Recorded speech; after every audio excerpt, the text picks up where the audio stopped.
Welcome to the Night Owl, a show that we do twice a week where we talk about all the latest in pop culture news, TV and movie reviews, gaming news, and just the general conversations of the day. For those who don't know me, I'm Price of Reason, and with me, as always, is my co host, Professor R2, who's in a wonderful mood today. How's it going, Yeah, Professor? kiss my ass. No, I'm just kidding. No, it's just a stressful time of year. It's midterms. Woohoo. And then all the other stuff that comes with it. So it's yeah, just a lot on my plate and everything. I told Price I was looking forward to just hanging out and not thinking about all the other things that I have to get done for a little while tonight. I see. Yeah. Hopefully, we'll manage to get your mind off of whatever it is that's annoying you. Yeah, And that's all right. nice to hang out with everybody here in the chat as always.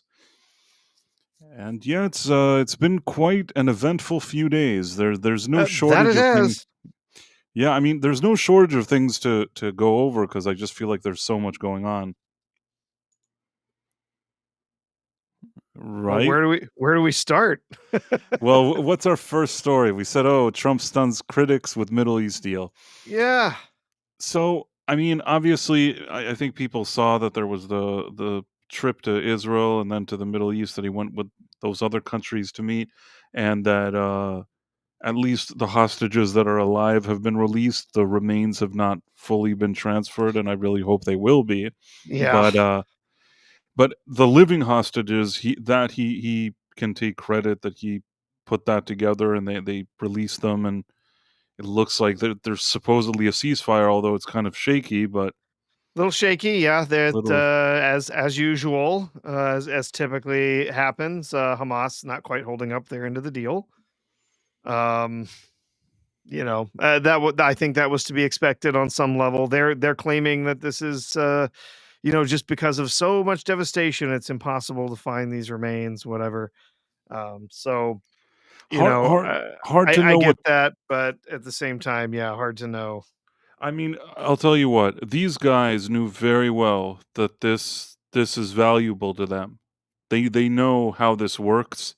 So I'm not saying that it can't be that they can't get to some of them, let's just say, but I think that probably there's a good amount of them that they know where they are. Sometimes they kind of do this thing where they agree to one thing, but then suddenly they want something else. They're like, "Oh, we want more of this and more of that," and it wouldn't be out of character for them to suddenly make other demands and things like that. It's Yeah, things. yeah.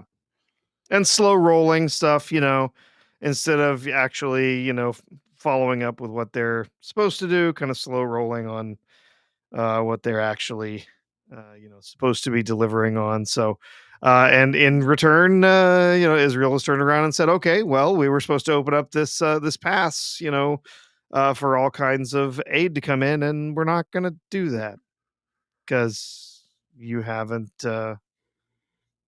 you haven't met your side of the deal. So they're not sending troops back in. They're not doing some other stuff. But yeah, there's lots been going on inside of Gaza. Everyone's so excited about this peace deal, and of course, ever since the ceasefire and what's been happening, there's been a whole lot more violence inside of Gaza. Yeah, well, that doesn't With surprise me. yeah, interestingly enough, when Israel and its troops leave, there's still violence there. So I mean that's seems like known because yeah, they seems don't. like maybe Israel wasn't always the problem. They have their own thing in place there. Well, where they don't like people that speak out of turn and things like that. Mhm. So they do things over there that would be unacceptable in any normal place, but somehow when there's a war, people just ignore that. And speaking of ignoring, and this is the thing that kind of annoyed me. Do you remember the amount of celebrities that were walking around asking for a ceasefire?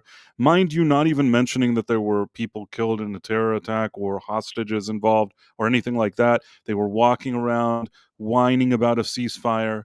And now that, Trump went and did all of that, and they're, again, it's on shaky ground, but there was a ceasefire. Do you think any of these people said anything? Oh, Nothing.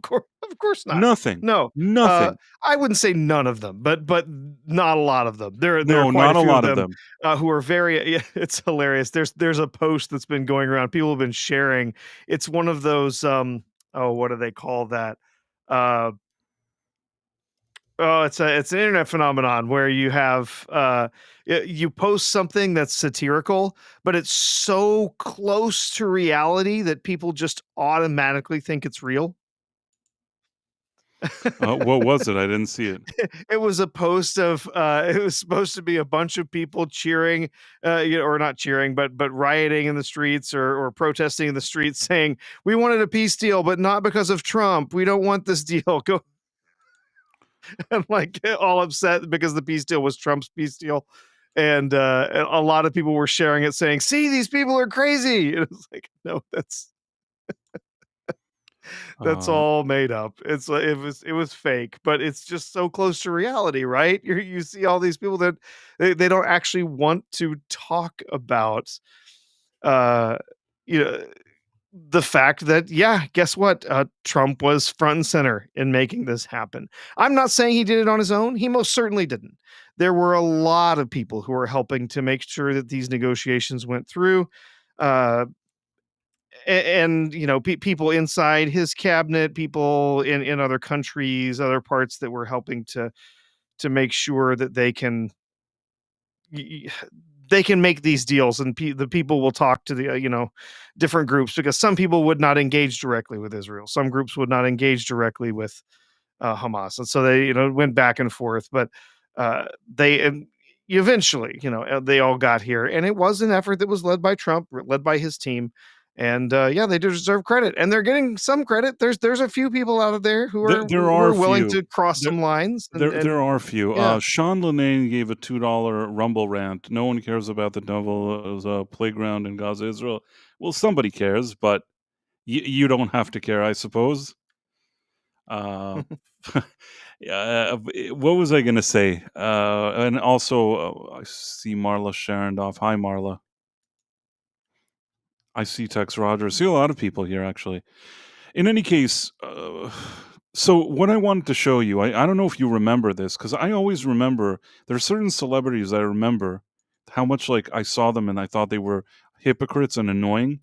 Remember her? Let me see if I can share this. Remember Billie Eilish? Ooh, um, I I wish I could forget Billie Eilish. So she went to like award ceremonies with this pin, we got to have the ceasefire and, not mentioning the hostages and, basically cozying up, in my opinion, to these kind of, terror organizations like a lot of these woke weirdos. And, she claimed all she wanted was a ceasefire. I haven't heard anything from her today. Mhm. Where is she? Why isn't she saying how happy she is? You know what I'm saying? Like Yep. she made this whole scene, a whole thing about it, but now she's not saying anything. This was her dream. Where's Mark Ruffalo? This was his dream. Where is he? And wearing that, bloody red handprint pin, which depending on who you ask about it means different things. Israelis certainly don't see it as a sign of peace, I'll tell you that much. No. And she's just one example. I just remember this because she seems to me like the ultimate like airhead celebrity, like dum dum. You know what I mean? She's not the only one. I mean, Mark Ruffalo is kind of a dum dum too. But I'm saying all those people. You had Javier Bardem. He went to the Emmys wearing like a keffiyeh, like so that everybody would see him like wearing their clothes or whatever it is. Didn't mention anything about the hostages. He was so concerned about this situation. Haven't heard a word from him. Still waiting to hear from Javier Bardem. And by the way, I want to say something because I made a mistake in one of the previous episodes, and I just want to show you that I have integrity. Oh, So we need a correction. I do have a correction. I'll tell you what my correction is. First of all, I want to show you a picture of Javier Bardem because he was really concerned. He wanted a stop. He wanted the stop to the war. You know what I mean? This was all he was interested in. Let me find this for you. Nothing was more important to Javier Bardem just recently This was the most important thing that ever happened to him. So I made a mistake, and I want to own my mistake to show that I have like integrity and I don't just say things. On a stream a few weeks ago, I said that perhaps part of the reason that Javier Bardem is always wearing his keffiyeh is because his wife is getting. And at the time, I said that I thought that Qatar paid her very generously to do, like, tons of commercials for their state funded airline. And I said that, and I said to myself, I wonder if the fact that they keep paying her has anything to do with him always loving this thing or whatever it is. But I made a mistake. Do you know what my mistake was? What was it? Was it not the Qatari airline Let me see. that she was supporting or Uh, doing I'll tell you what it was. promoting? Okay, so I have to be honest, and when I make a mistake, I make a mistake. Uh, but let me see. Hold on one second. So it was the Emirates. It wasn't the Qataris. Ah, yeah, it was the Emirate Airlines. Yeah. And they paid her like to do 20 commercials, which I assume 20 commercials to pay his wife to do. It probably must have been a very financially beneficial deal. But with all that being said, it's still not the same as Qatar. So I mean, this may also be a sign of something, but I said it was Qatari and it was the Emirates. So I'm offering everybody that's listening here a retraction that I said that she made a bunch of commercials for the Qatari Airlines. It was the Emirates airline, which she Mm, made 20 okay. commercials for, I believe. I can only assume that for each commercial they probably at least paid her $1 million. So the deal probably was at least $20 million. That's at least, you know what I mean? Like these type of places, that's kind of like chump change for them. It could be significantly more than 20. Yeah. I'm not sure what the UAE's stance has been uh, I don't on think they've been. Gaza. I think they've been more reserved. You know what I'm saying? Like Yeah, they typically are. But yeah. I mean, the truth is that I actually think that at least some of these countries that pretend to be like for, pro, Gaza, whatever it is, I think a lot of them kind of behind closed doors. It's not that they thought whatever the leadership there was doing was great. So it's unclear. Qatari would have been like a much stronger statement tied to my theory about Javier Bardem. The Emirates is a little more kind of, you know, it's a bit ambiguous, I guess. Yeah. Yeah. I I think that guess. that tends to be, yeah, most of the time. They're fairly moderate when it comes to those types of things. They're very focused on being a, financial power in the world, not so much the politics stuff. Right, but at least if nothing else, I corrected my mistake. I'm not like one of those Indeed. people that doesn't own it. I said it Qatari as it was the Emirates. Qataris and the Emirates are not the same. Mhm. Uh, did you get the super chat on YouTube I didn't. from Let's the see. dead man? He left us a mighty generous 19.99. So let's get to that. Wow. Give me 1 second. I'm switching to that right now. It's going to take us completely off topic, but that's okay. It's the dead man. It's the dead man. He likes that kind of stuff. He's into changing. Okay, so we got 1999. Let me do this. I want to put this on screen and make sure everybody sees it.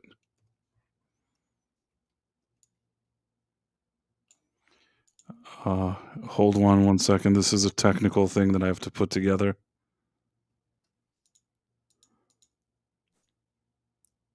I'm still waiting for Mark Ruffalo, that's the truth. I wanna hear Mark Ruffalo's take on the situation. Okay, so the dead man says, "Price, I've mentioned this before, but I just watched the Pink Floyd reunion Live 8. I'll never forget the epic debate you had with Tom on Mead, loved it. Uh, if I recall correctly, IRC, if I recall, if I or recall, yeah, I we're on the yeah. right on the side of Gilmore. That's a true nerd debate. You know what? I'm gonna tell you something that I actually learned that I didn't know at the time that we had that debate. Uh, I basically said at the time that Gilmore was the musical backbone of the band. Now, I always thought that Roger Waters, his bass, like at least there were certain bass lines that he did that I'm like, well, this is pretty cool, or you got to be a pretty good bass player for that. And recently, it's been discovered that David Gilmour actually, maybe half the time, like when Roger Waters wasn't looking, actually took the bass and recorded his bass lines instead of him because he's a better musician than him. So at the end, like the one thing he's supposed to do in the band when it comes to like musicianship, technically, even that Gilmour was like covering for him. So Gilmour was the better singer out of the two. He played guitar, which is like the signature sound of the band, and Roger Waters, who plays bass, when he wasn't looking, Gilmour would replace a lot of his bass lines because he wasn't technically skilled enough.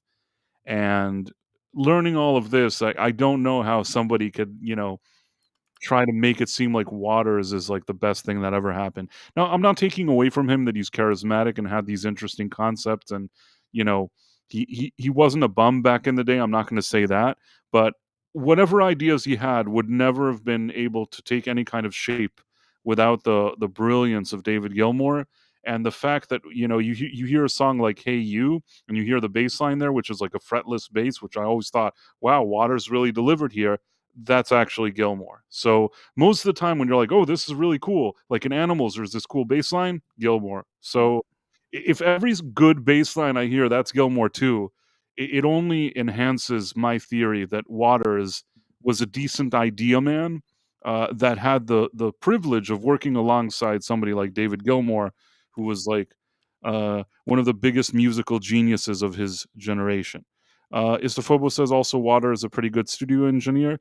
Maybe, but they also had Alan Parsons in the studio was pretty good. They had a good team of engineers there. I'm not dismissing it. Maybe Waters had something, but at the end of the day, I think that Waters is a good idea man. I'm not dismissing it, but without Gilmore, when you press play, there's nothing to listen to, which is exactly why his albums after they split up, and he tried recording Pink Floyd style albums, but by himself, they sounded crap, and most people don't listen to them, don't like them. They sold like 3 copies, and yeah.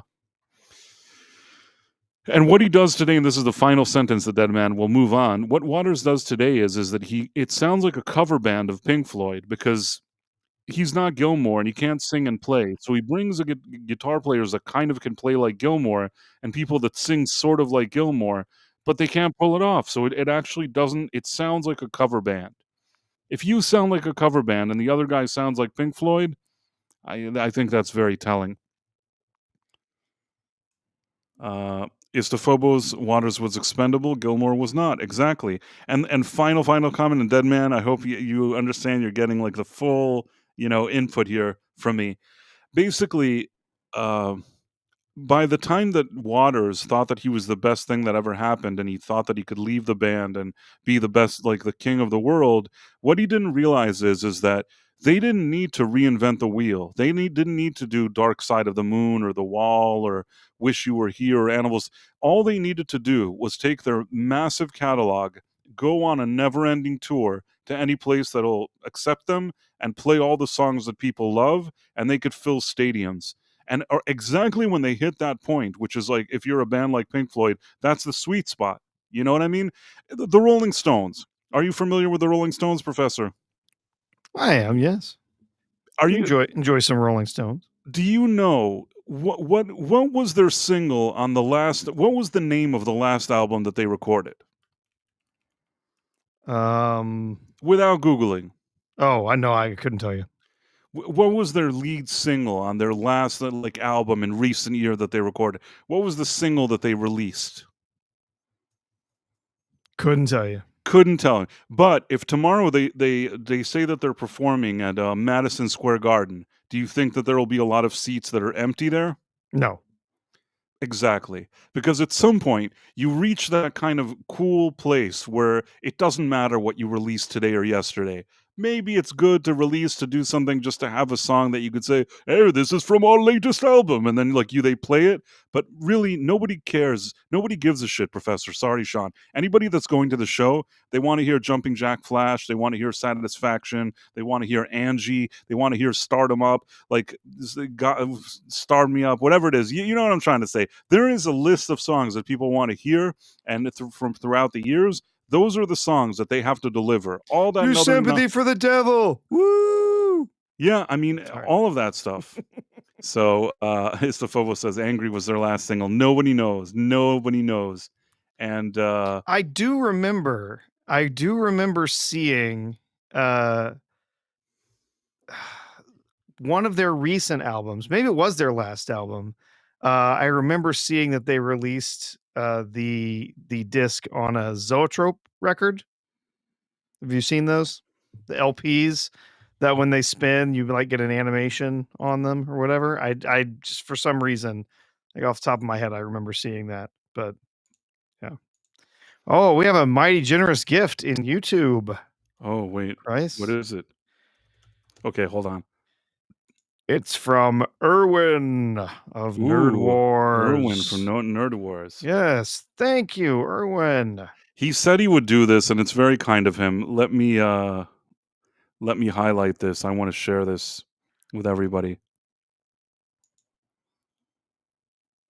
Let's see for a second.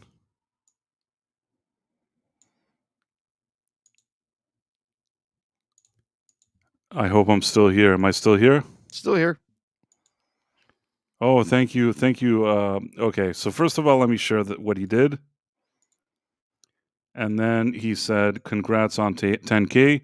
So, for those of you who don't know, on my movie review channel, the Price of Reason one, that's not the Price of Reason Live, but the Price of Reason regular movie review one, I hit 10,000 subs on that channel.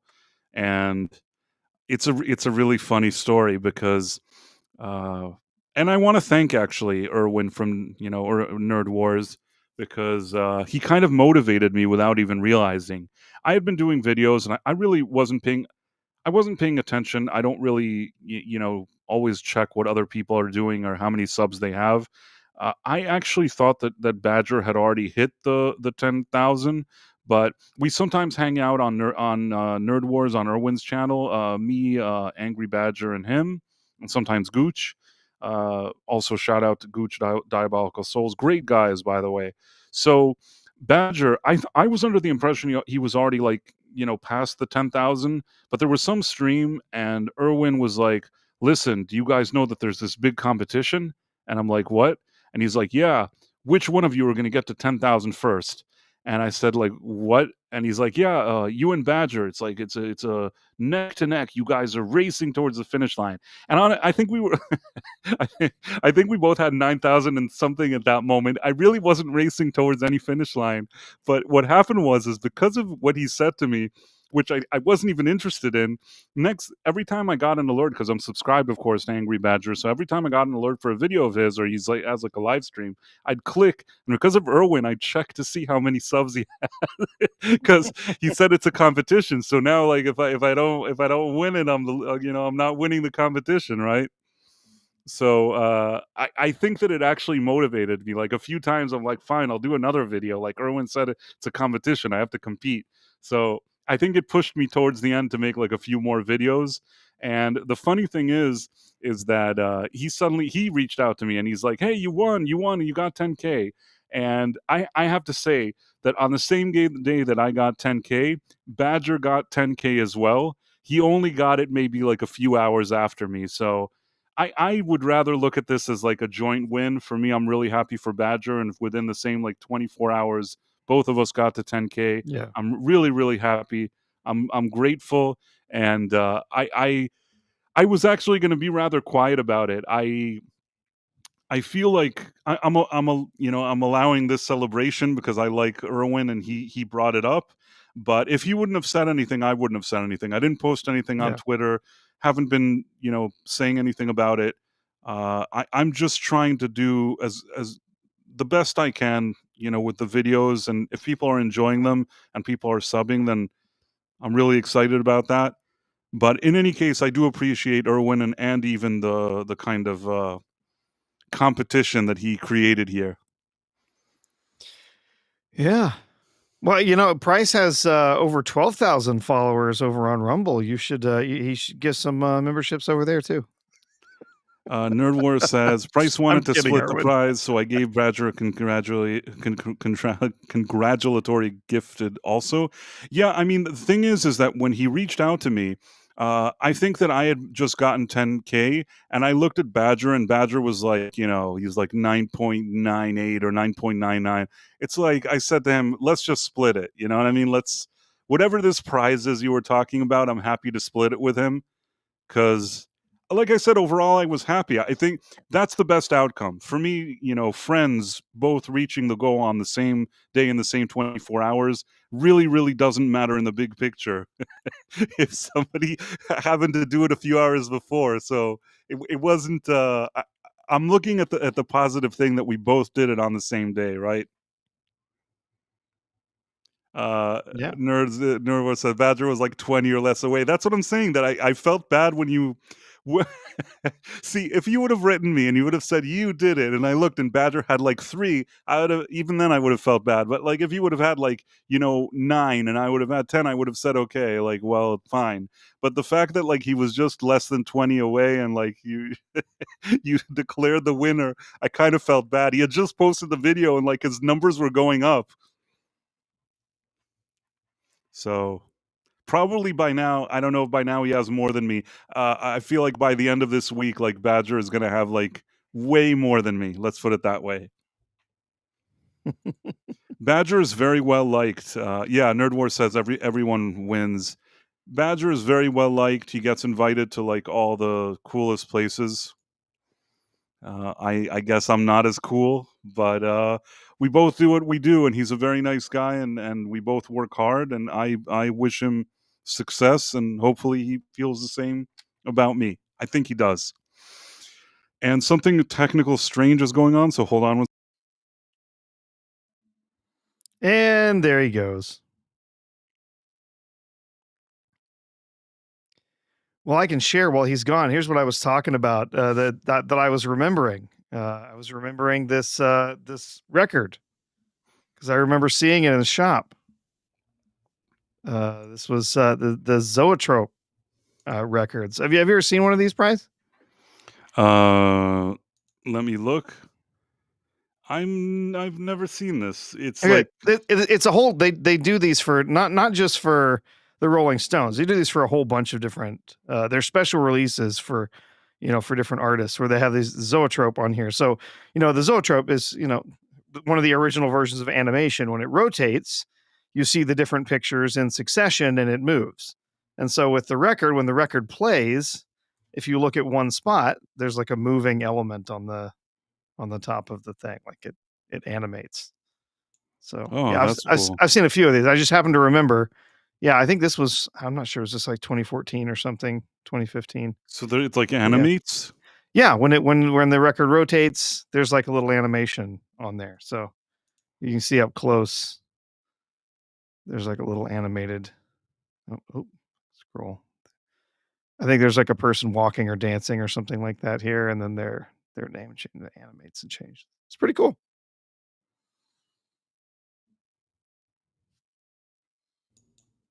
Professor. Yeah, still with me?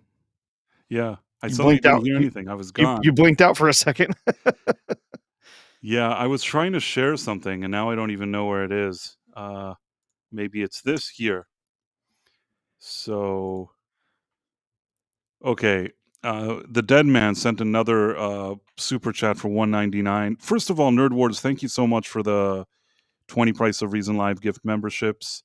And I agree with his last comment that everybody wins.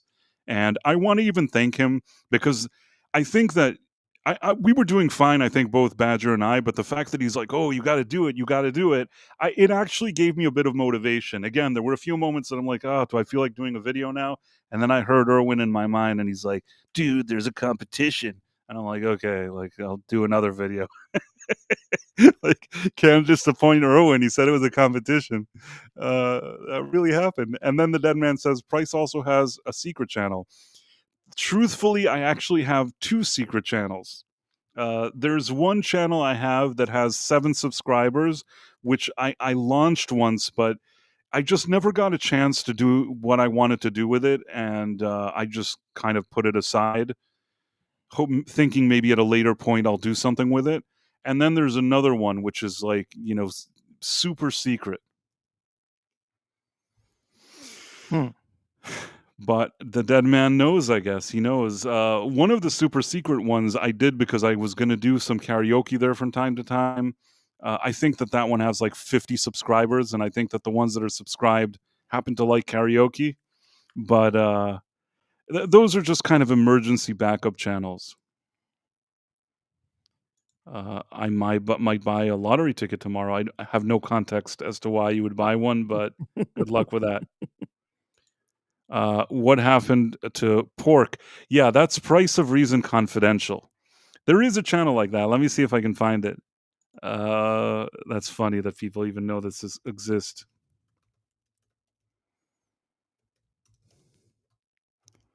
Let's see if I can find it. Like when I search for it, it doesn't even come up. It's so secret that like I can't even find it. That's funny. I guess I don't know what happened to that channel. I hope it. Do you think that YouTube could have shut it down? I mean, YouTube shuts down whatever the hell they want for no Let's reason at all. Okay, let's see if I can find it. I also think I lost subscribers, but I don't blame them. I never do anything, so why would they stay? Okay, this is it. This is the Are you looking at it? Ah, pork. Pork, yeah. POR confidential. It's so confidential that like you go there and it seems like nothing is happening. It's basically the type it's the type of channel where I sometimes can do a stream and then stream self-destructs, and the description is top secret. Kenny Long says, "Thank you for making great reviews. You're not like most of these douche canoe YouTubers who will remain nameless." Thank you. I really appreciate that. That's very nice of you to say.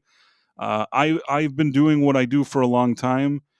I feel like there's at least some people that enjoy my reviews, and if that's the case, that makes me very happy. I've tried throughout all this time to kind of just do what I like to do. Uh, if there's a story that people are talking about, I'm happy to report on it sometimes and things like that. But I also didn't want my channel to be the kind that, there's certain ones that like ride every sensational thing every second. I'm not blaming them. You want to stay with the algorithm, and sometimes it's a matter of also income and making money, and I'm not knocking anybody's hustle. It's a tough game. The whole YouTube thing, it's a tough game. So if people do that, I can respect that too. I try my best to put together, even if it's reports or reviews or whatever it is, something that like, I feel good about when I post it. Hopefully that comes across and people enjoy it. I can only do the best I can do. But I appreciate anybody that watches and supports and all that stuff. It's very nice of you all. Yeah. Yeah, I think your channel would grow even more if you didn't use all that AI voiceover for your videos, right? I mean, you know what? AI is getting so good now that it's like it's scary. Like I don't know. Did you see that thing that that like Freddie Mercury and Michael Jackson are walking around? That there's one that like Michael Jackson works at a supermarket. It made me sad because you know what? It's pretty well made. And I keep thinking to myself, this is what we have now. I'm thinking comparing it to what we had a few years ago, and I'm thinking, what are we going to have 2 years from now? Mhm. Birdhouse Blues. I recently got exposed to Price in his channel. Grateful for the content. Thank you so much. Yeah. Appreciate that very much. Let me see if I can find. Do you know the thing Michael Jackson working at a supermarket? No, I don't think I've seen that one, but the voice, you as you were talking about, you can look that up, but, with the, AI and stuff, everything is taking over. I was actually, I think we were talking about this on Mr. Brown, on Sunday, talking about AI and everything that's doing. I genuinely think that one of the places that AI is going to make the biggest impact first, as far as entertainment is concerned, as far as, getting into our, actual entertainment that we're consuming on a regular basis, is going to be voiceovers. It's going to be replacing voice actors with either voice actors who are being reproduced by AI, right? So their voices have been modeled, kind of like we got with James Earl Jones, right? So now they have a model, they have a version of James Earl Jones that they can program, and it can just talk, and it sounds like James Earl Jones. I think that is going to be big going forward, and then I also think just simply AI voiceover is one of those things that's going to be one of the easiest to do. And we were talking about this, and the thing is, they were like, well, it's not perfect. After a little while, it kind of breaks down, whatever. I'm like, see, that's the thing with an AI voiceover; it doesn't have to be perfect for more than one sentence, right? Because you're only gonna generate a little bit at a time. And so if it this time around that sentence doesn't sound great, you just do it again. You just try again. And so it's actually, when it comes to like voiceovers for cartoons, anime, stuff like that, it's gonna be real easy. And one of the things that, we talked about this before, Price. What was it? It was The Brutalist, right? For the Oscars last year, where Yeah. he did not actually have his accent. The actor did not have the accent of the character in the film. They did that with AI. They took his voice and they added the different intonations and pronunciations and stuff like that. So that is a place where I think it's going to be extremely easy for them to start putting AI directly into the entertainment that we're getting. I actually saw a story about this, someone talking about how they would be able to take, so one of the things that people complain about is localization of anime. When they bring it over here, they get different voice actors, and a lot of people complain that the voice actors are not as good, or they don't fit the characters as well as the voice actors from Japan.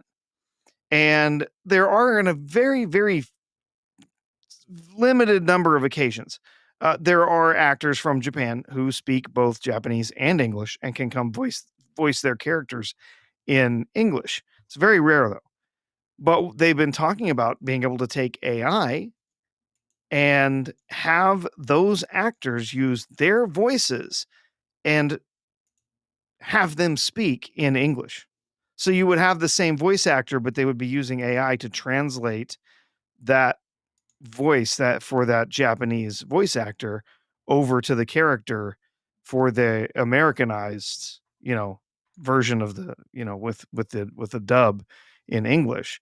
And that would be, I mean, on one side, that would be fascinating, right?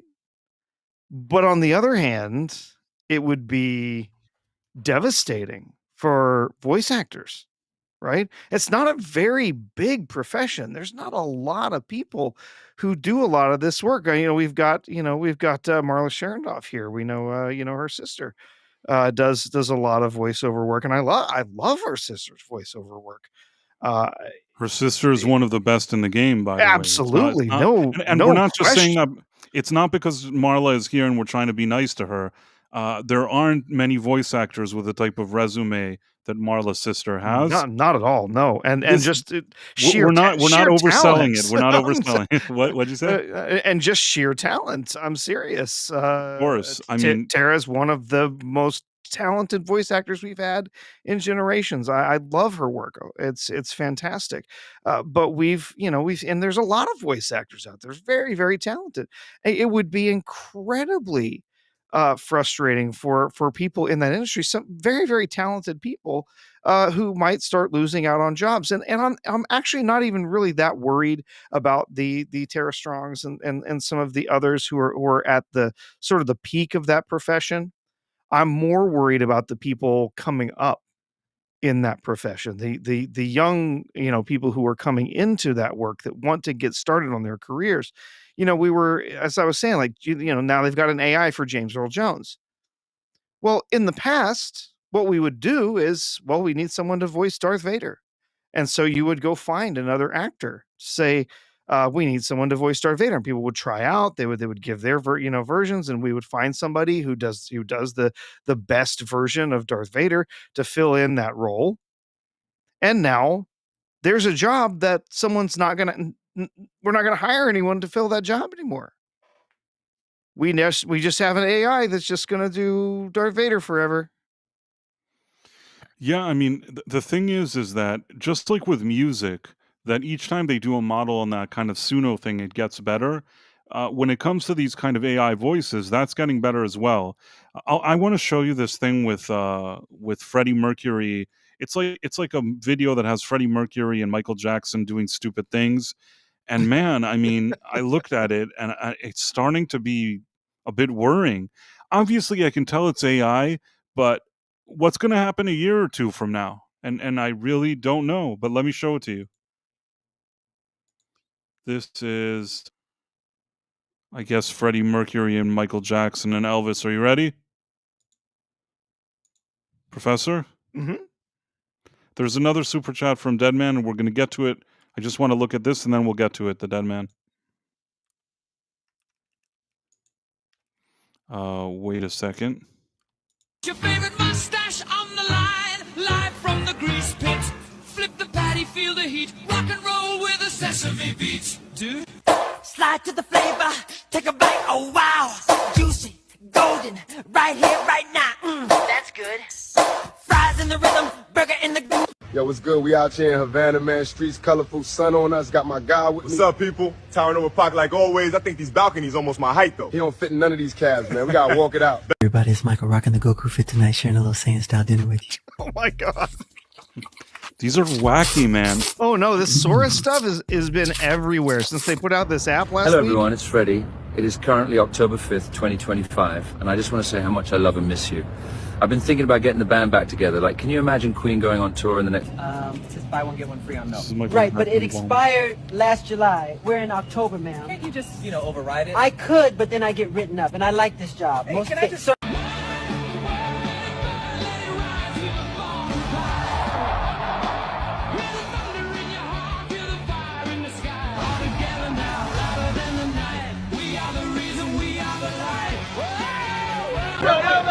Oh, that song sucks. It does, but Miss Monroe, can we get away? Hi, everybody. Looking gorgeous, Marilyn. Y'all be easy now. Elvis, any new music Working on it, coming? partner. Marilyn, you two. Now, Mr. President, you just hold it like this. Let it feel the groove. Da-da-da. I won't attempt that note. My advisors would veto Come it. on, Jack, loosen the tie. I already did 2 buttons. That's a revolution in Freedom itself. never sounded. Hey, man, I just got back home from the studio, but y'all killing me saying I would have been 70 by now, how I look the same.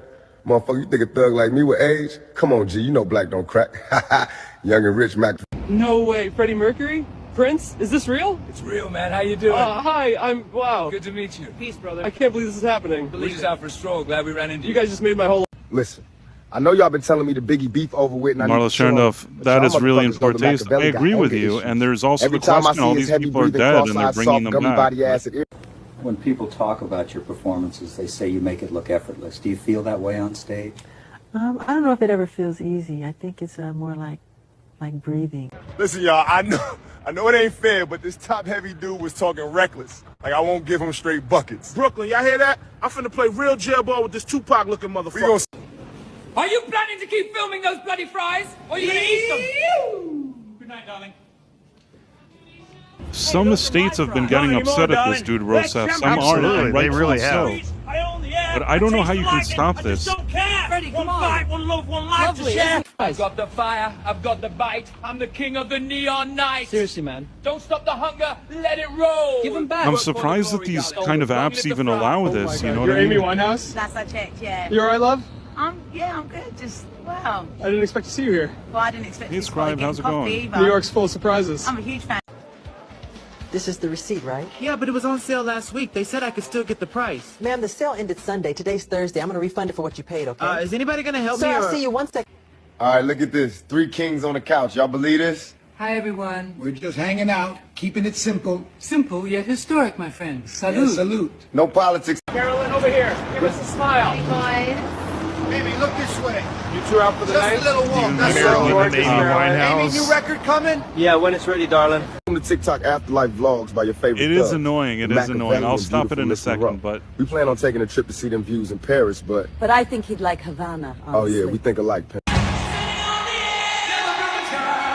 it is a concern, though. You know what I mean? Absolutely. I mean, there's this. I've seen this stuff everywhere. In fact, Bryce, did you recently see the story about Zelda Williams, Robin Williams' daughter?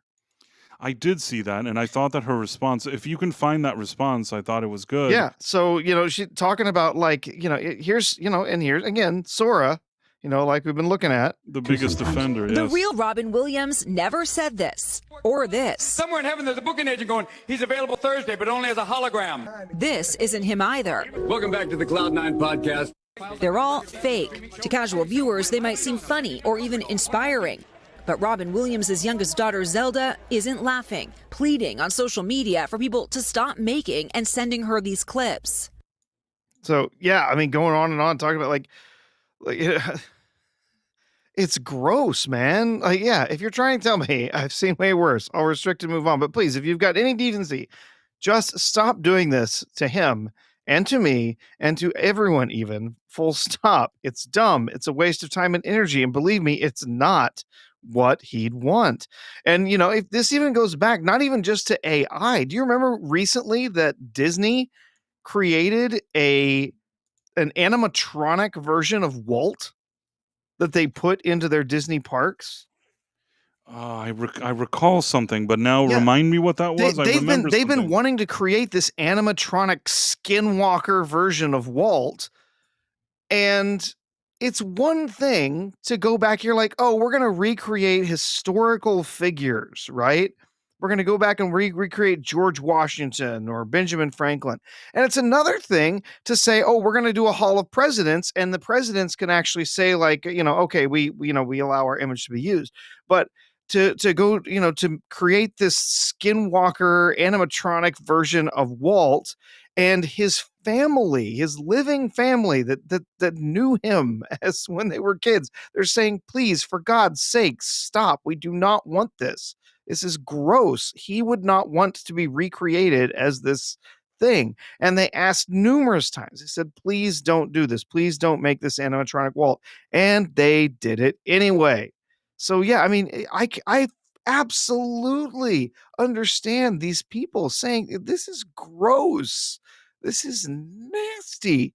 Putting all of this stuff out here with all of these people who've passed, and manipulating their images to have them say and do things that they never did, and just constantly, bringing it up. I mean, oh my God, who does that and then sends it to someone's kid?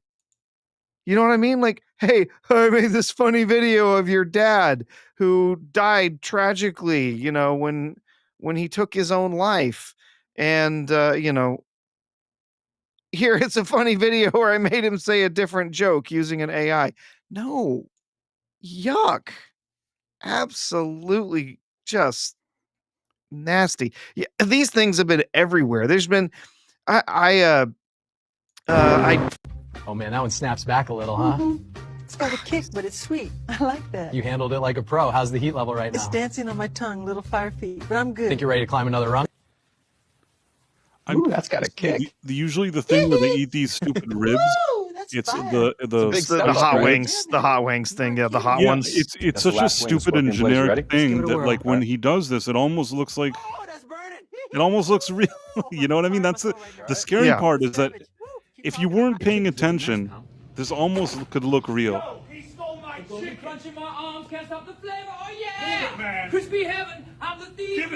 Like Freddie Mercury at KFC looks pretty realistic. It's just really, really strange. Yeah. The dead man was pointing out that James Earl Jones did freely give his voice to doing AI. Yeah, no, I wasn't saying that his voice was stolen or anything. I know that he allowed that voice to be generated, and there's other people who've done the same. I actually had met a guy. He's actually was a journalist for many years.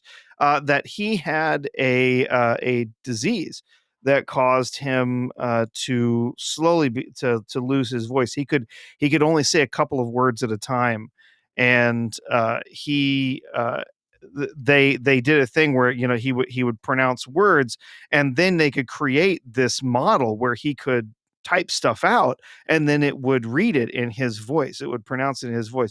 That's one thing. That's totally different, right? That's a totally different thing. Yes, I know that James Earl Jones allowed his voice to be used for that model, but it's still, what I'm saying is, like, okay, so now there's a job for a human being that would be voicing Darth Vader in the future, potentially, if Star Wars survives. It's right now it's dead, but if there were more Star Wars content in the future, they have Darth Vader. There's video games, whatever. Well, now there's a job that there's never going to be a voice actor that gets that job now. It's going to belong to this AI forever, assumedly, right? Which is, I mean, that's weird, right? We're just saying, okay, so no one else is ever going to voice this character, and that's just one character, sure, but in the long term, right? Like, in the long Right. term, what happens? Now you've got all of these people who are wanting to get into a job as a voice actor, or eventually maybe they want to get into a job as an actor, and then instead we've got an AI version of Tommy Lee Jones who comes in and takes over some role or something, right? Or we have an AI version of Tom Hanks or whatever. And then they're like, oh no, we don't want to hire a real actor. We have this version, he's going to come in and play. He's always been that character. So we're going to keep him that character forever. And it's so strange, so weird to think about that, really. Yeah, no, it is very strange. I think there's another thing from the dead man. And by the way, Stephen Mack, I don't know if you're still listening. It wasn't that I wanted to watch hours of footage of this, but I was just trying to highlight what the problem was. So I didn't mean to upset people by showing it, but I can't explain a problem if I don't show an example of it. I thought that was a good example for that. Yeah. Let's see. A lot of examples. I mean, it was one video that somebody concentrated Yeah, the they issue. that's one thing. Like, I've seen it was a couple days ago. I was chatting with somebody, some family on Facebook. So I had to unfortunately venture onto Facebook, and I kept seeing, like, they got the little shorts and stuff that pop up in there and whatever, not shorts. I forget what they call them, reels or whatever on Facebook. And I keep looking at them and I'm like, these are, like, every one of them was from Sora. They're all like, and if you see these, like, and they're showing up on X, they're showing up in all of these other places, and it's like, okay, is it 10 seconds long? It's fake. If it's 10 seconds long, it's made by Sora and it's fake. And I genuinely, some of them are really, really convincing. But at this, God, it's just so creepy. So creepy. Yeah, go ahead. I agree. The dead man has a question for you. It says, this one is for R2. Have you seen Green Room Pixar versus Chekhov? I thought it was a good thriller / horror. Check it out.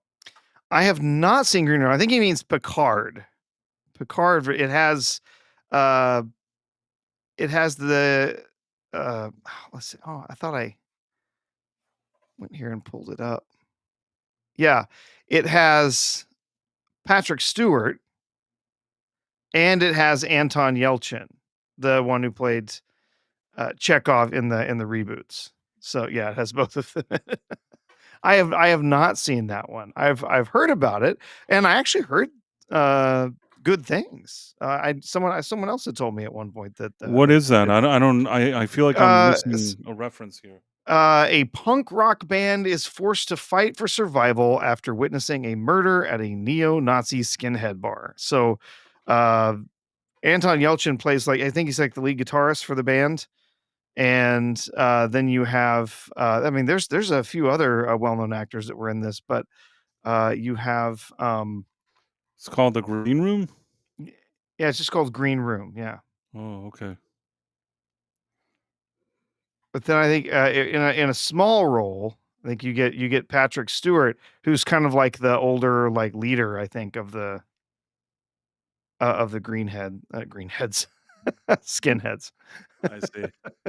What a strange role for him. But yeah, I'm surprised I haven't seen this. I actually, when it comes to at least classic punk, I have some knowledge about stuff like that, interestingly.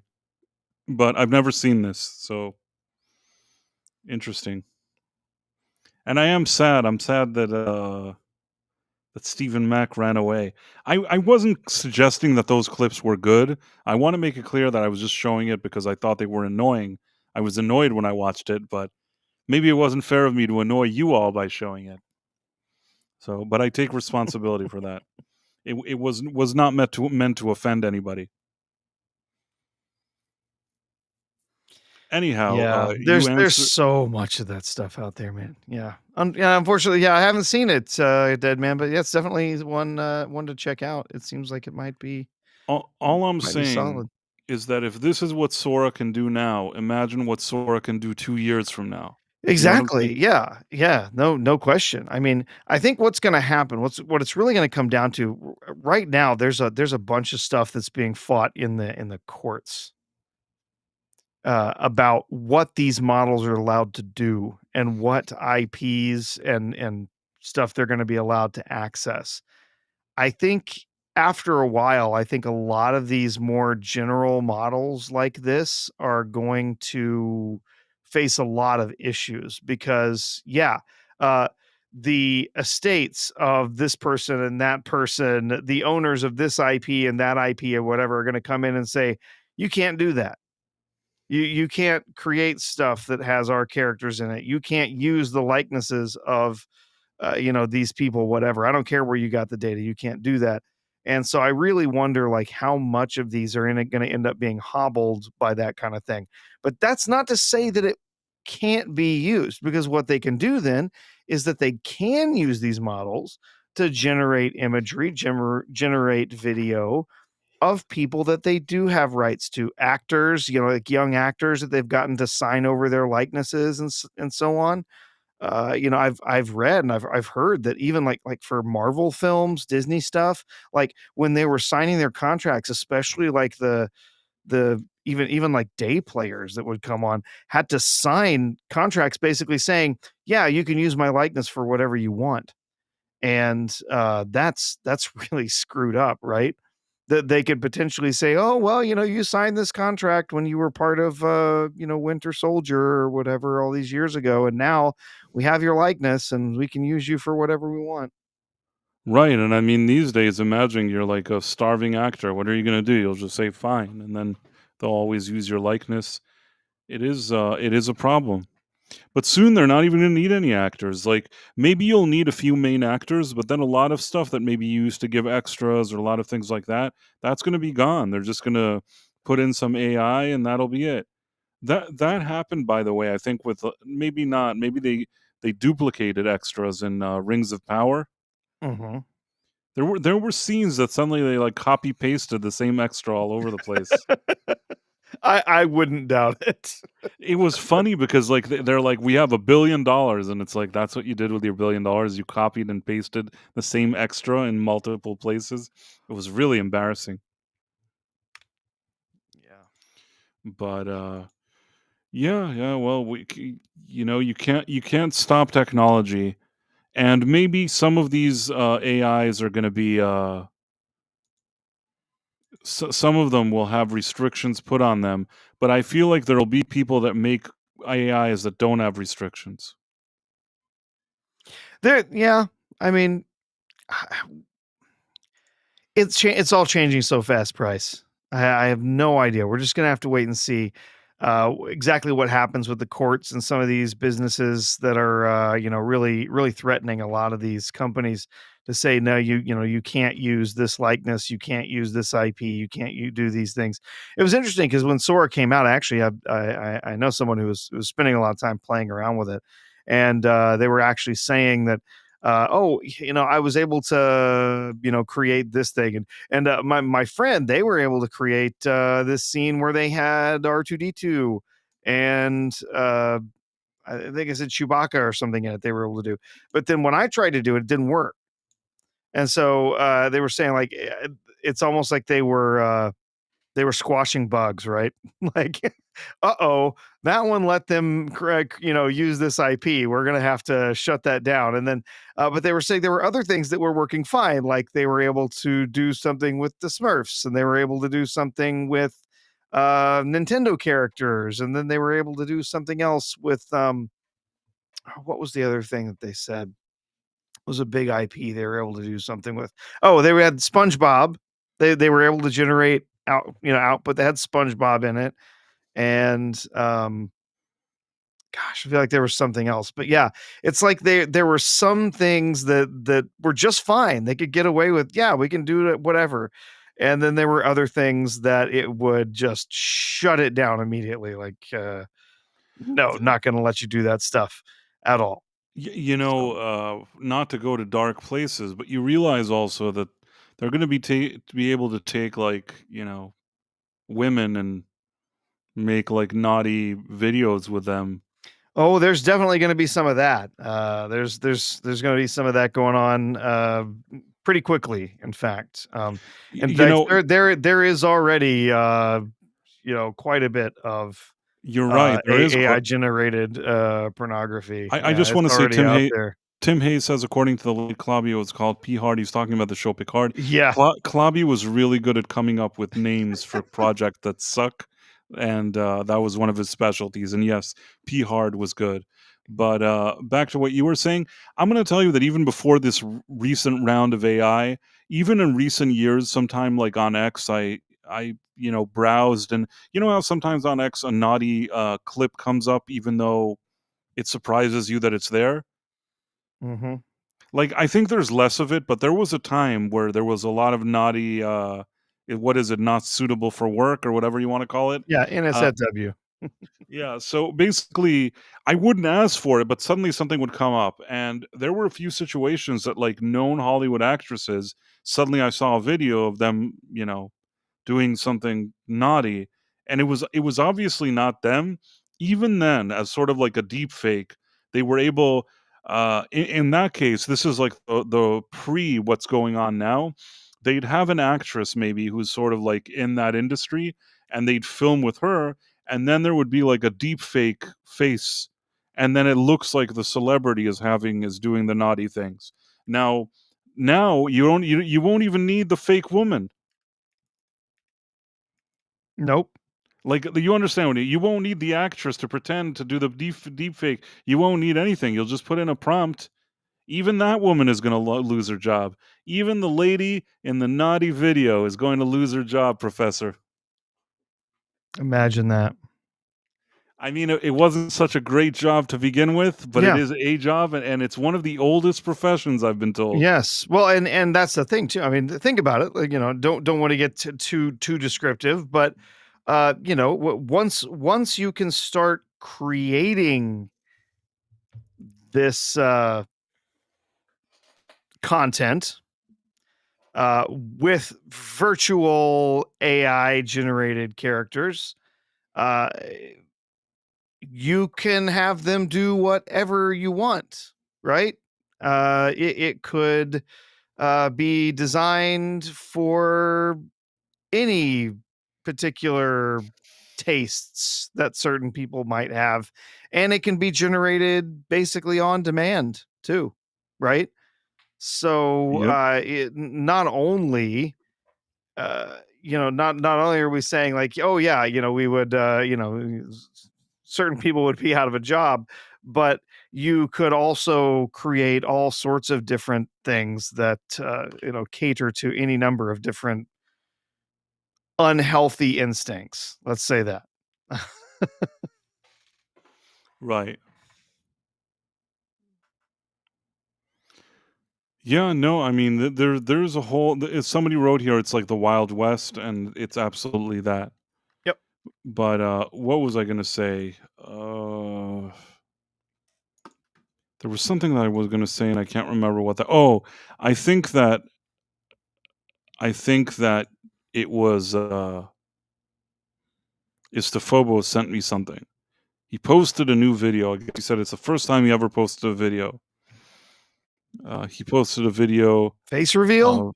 of No, I don't think that's it. It's a video that he just clipped something of James Gunn, I guess, talking about how he directed, his wife making out with John Cena in Peacemaker. I think that that's what he clipped, 'cause I saw this clip, I saw a longer clip of this earlier or yesterday or something like that. I thought maybe I even saved it, but let's show this. Istophobos is a friend of the channel, and if he wants to look at this thing, we are gonna do this right now. It's a video called "We Don't Believe You, James." And then, let's see right now. I mean, I also understand that it must be weird seeing your wife kissing another person. Yeah. I don't ever think about it like that. You just have to do it over and over. And we had to do it over and over, again. and then you're. Hello, darkness, my old friend.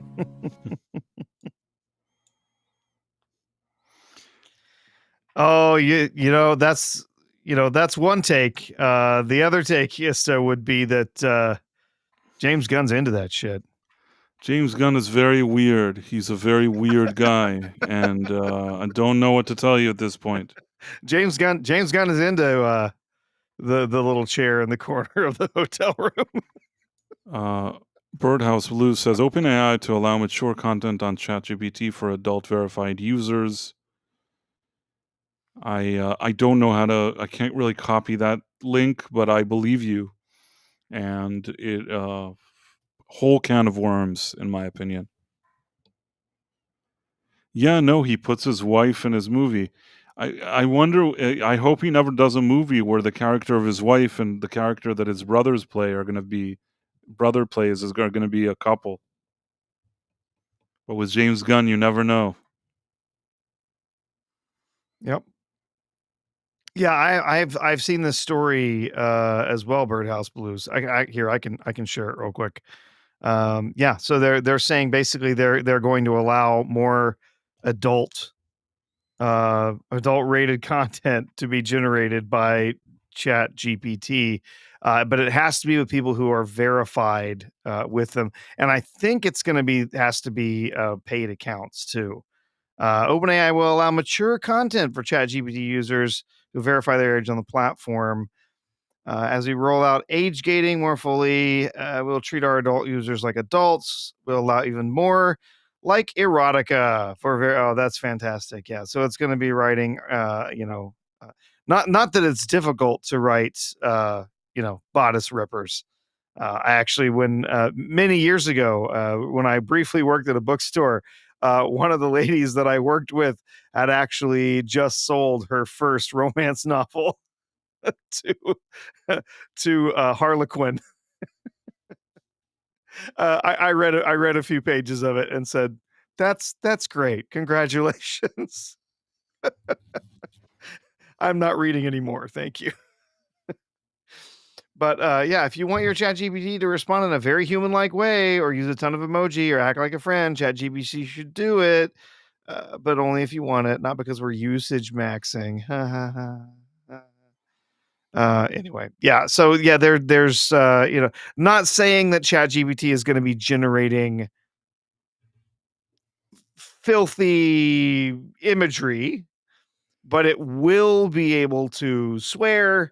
It will be able to use more graphic terminology. It will be able to generate things like erotica when you are using the actual, adult version of that. Altman said OpenAI had made ChatGPT pretty restrictive to make sure it was being careful with mental health issues. Oh, so the adult version is going to be less careful with mental health issues. That's promising. Oh, jeez. So annoying. Yikes. Yeah. Well, not much we can do. It's sort of Isofobos replied to my comment saying that when I said that Gunn is into that shit, and he said, "I very much believe that he is, but I'm not sure how to portray it." I agree. Yes. I don't know. Gunn is such a weirdo.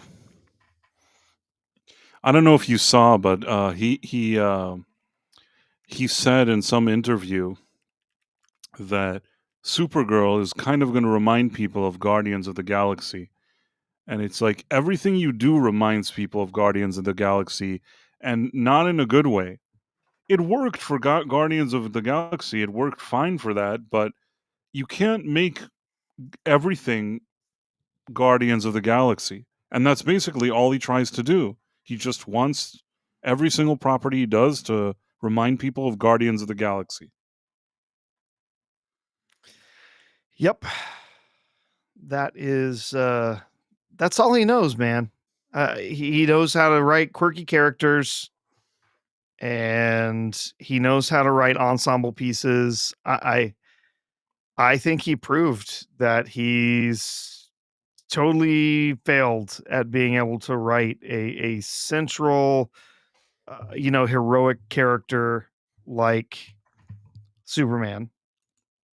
And I mean, he can write a degenerate character like Peacemaker just fine, but not a heroic character. Yeah, I guess. I mean, it's funny because this is what a lot of people said when they said that he was going to be the head of DC. Everybody was worried with this one specific concern: is that does he have enough of a range as a writer and as a creative to do anything beyond that quirky, weird stuff that he does that may work for a few properties, but it won't work for everything. And that was, amongst people like us, I think that was a concern that a lot of us had mentioned. I know I did. I know I did. I think that in the past I forced you to watch some old videos of mine. I actually a few years ago, when he first of all was appointed, and then when he was talking about his slate, I voiced these very concerns. And he, at the end of the day, everything that people were concerned about, it turned out that there's a good reason why they were concerned. And not only that, he came in here supposedly after Snyder's more dark DC to make this more family friendly. Obviously, that's not true. It's not more family friendly, whatever that he's doing here. He also supposedly is like, oh, I don't do anything without a script. Then he said he was going to film something. He didn't even have a script. And the other thing is that it's not a healthy situation that one man is the CEO, also writes, also directs, also produces, also sits and talks on Twitter all day. He can't pull this off. Mm-mm. He is a guy that could do something that's a very niche thing that he could do. It worked well with Guardians of the Galaxy. That's it. I hate to use the term one trick pony, but unfortunately James Gunn does appear to be a one trick pony at this point. And the part that's even more annoying is that he's annoying. I told you this before that, like, as bad as Kathleen Kennedy and Kevin Feige is in recent years and Alex Kurtzman, and I really have, especially with Kennedy and Kurtzman, there's not one redeeming thing that I can say about either of those guys. The only thing that I can say is they're smart enough not to sit around and blab all day. And every time he has a problem, he goes to like Threads and Blue Sky, like, because he knows that if he goes to Twitter, people are just gonna like ratio him and within 2 seconds. So he like tries to like buddy with people like on, Threads and Blue Sky. Who even use Threads? Like, does anybody legitimately use Threads? I'm asking I, seriously. I don't know. I'm not on Threads. I've never used it. I think there's some weirdos out there who like it, but yeah, that was one of the places that some people took off to after they said, we're leaving we're leaving X because we're not going to support whatever's going on over there. We're not going to support Yahtzee Elon allowing people to actually speak their minds.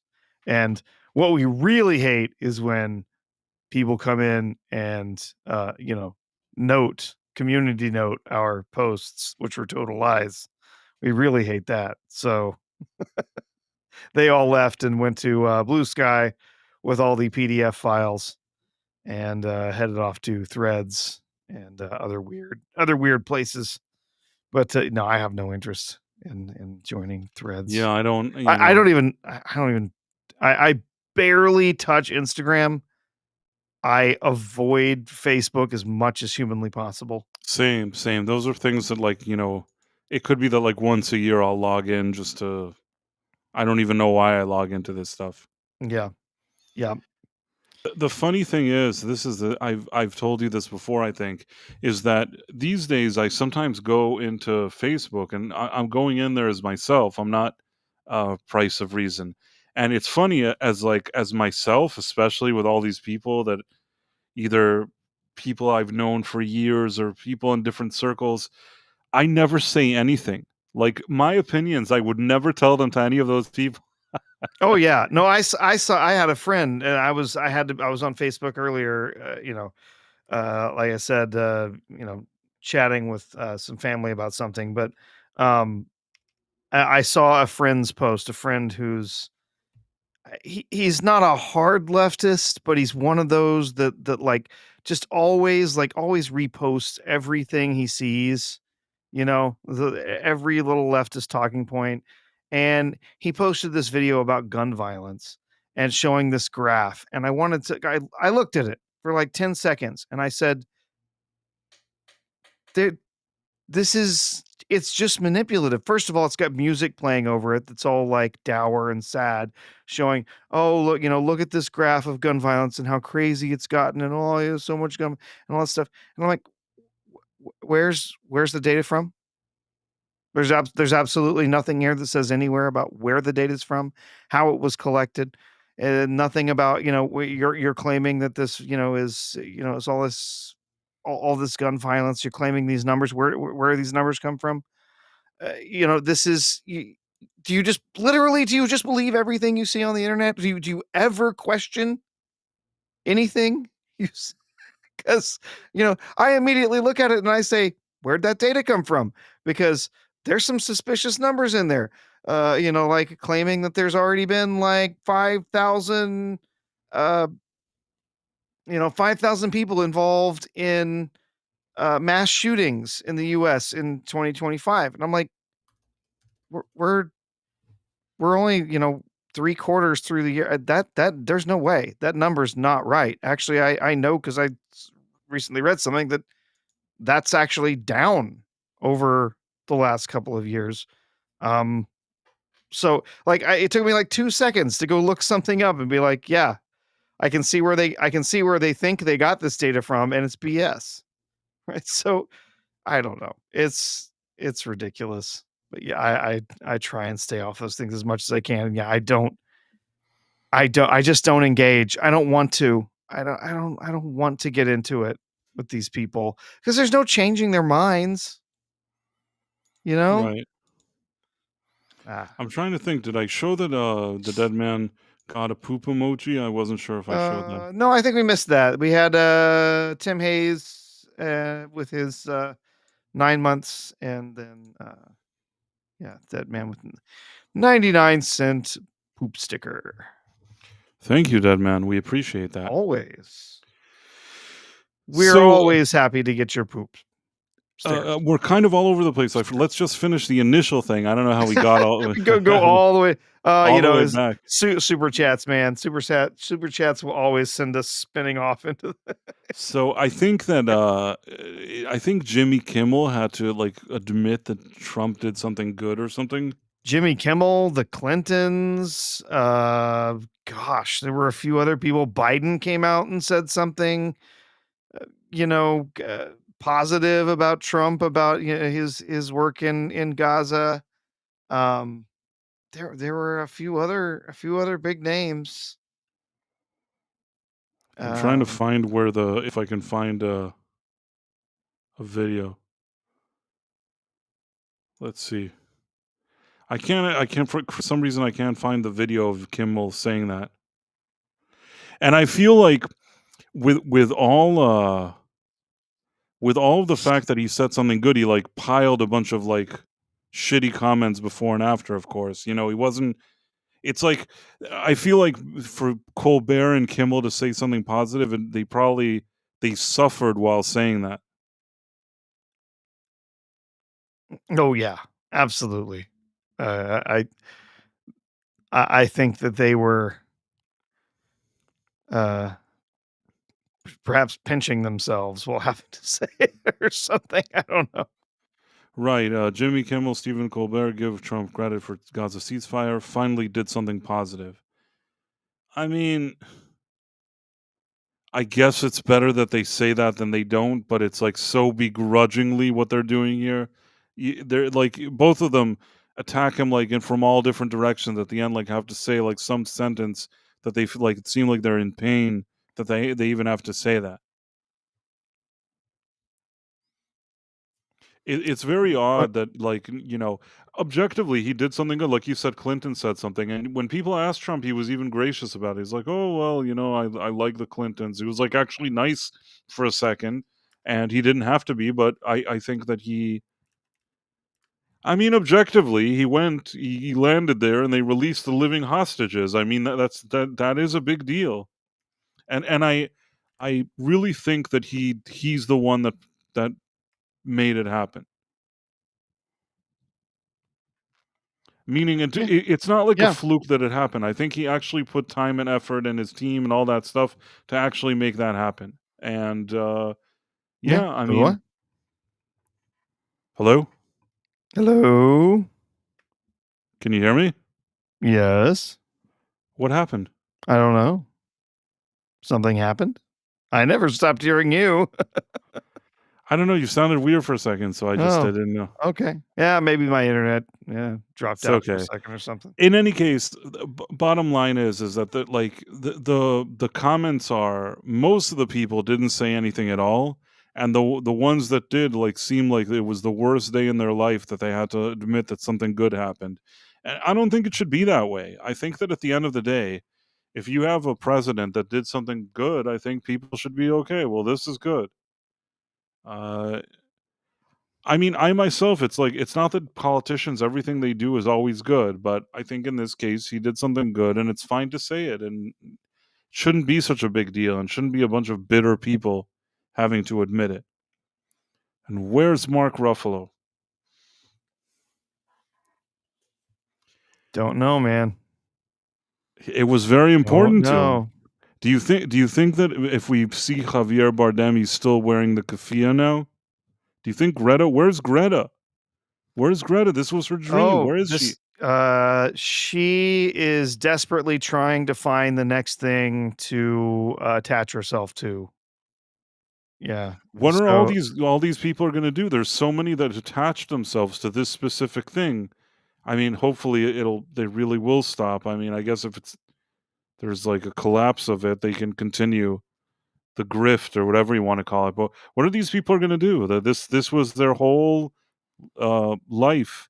Plus, there's also this thing now that I also saw this that Elon Musk is going to put every user what country they're from. yeah, they're gonna start putting that as part of the public profiles is the country that their account's registered in. Um, yeah, I think that's interesting. People, it's not like we can't guess like half of these bots out there that are from India and other places. But yeah, it's funny, like all these people chiming in on, American politics, and we're like, you're not even Americans. Don't just shut up. Oh, there's gonna be a lot of people from Pakistan. I told Oh you yeah, that there are people that live in a puddle in Pakistan. I've told you this before, and they sit around and like you think that there's so many people. There's gonna be some pretty big influencers that maybe it'll even expose that a lot of their followers are actually from Pakistan. yeah, there are. Yeah, it's funny too. Like when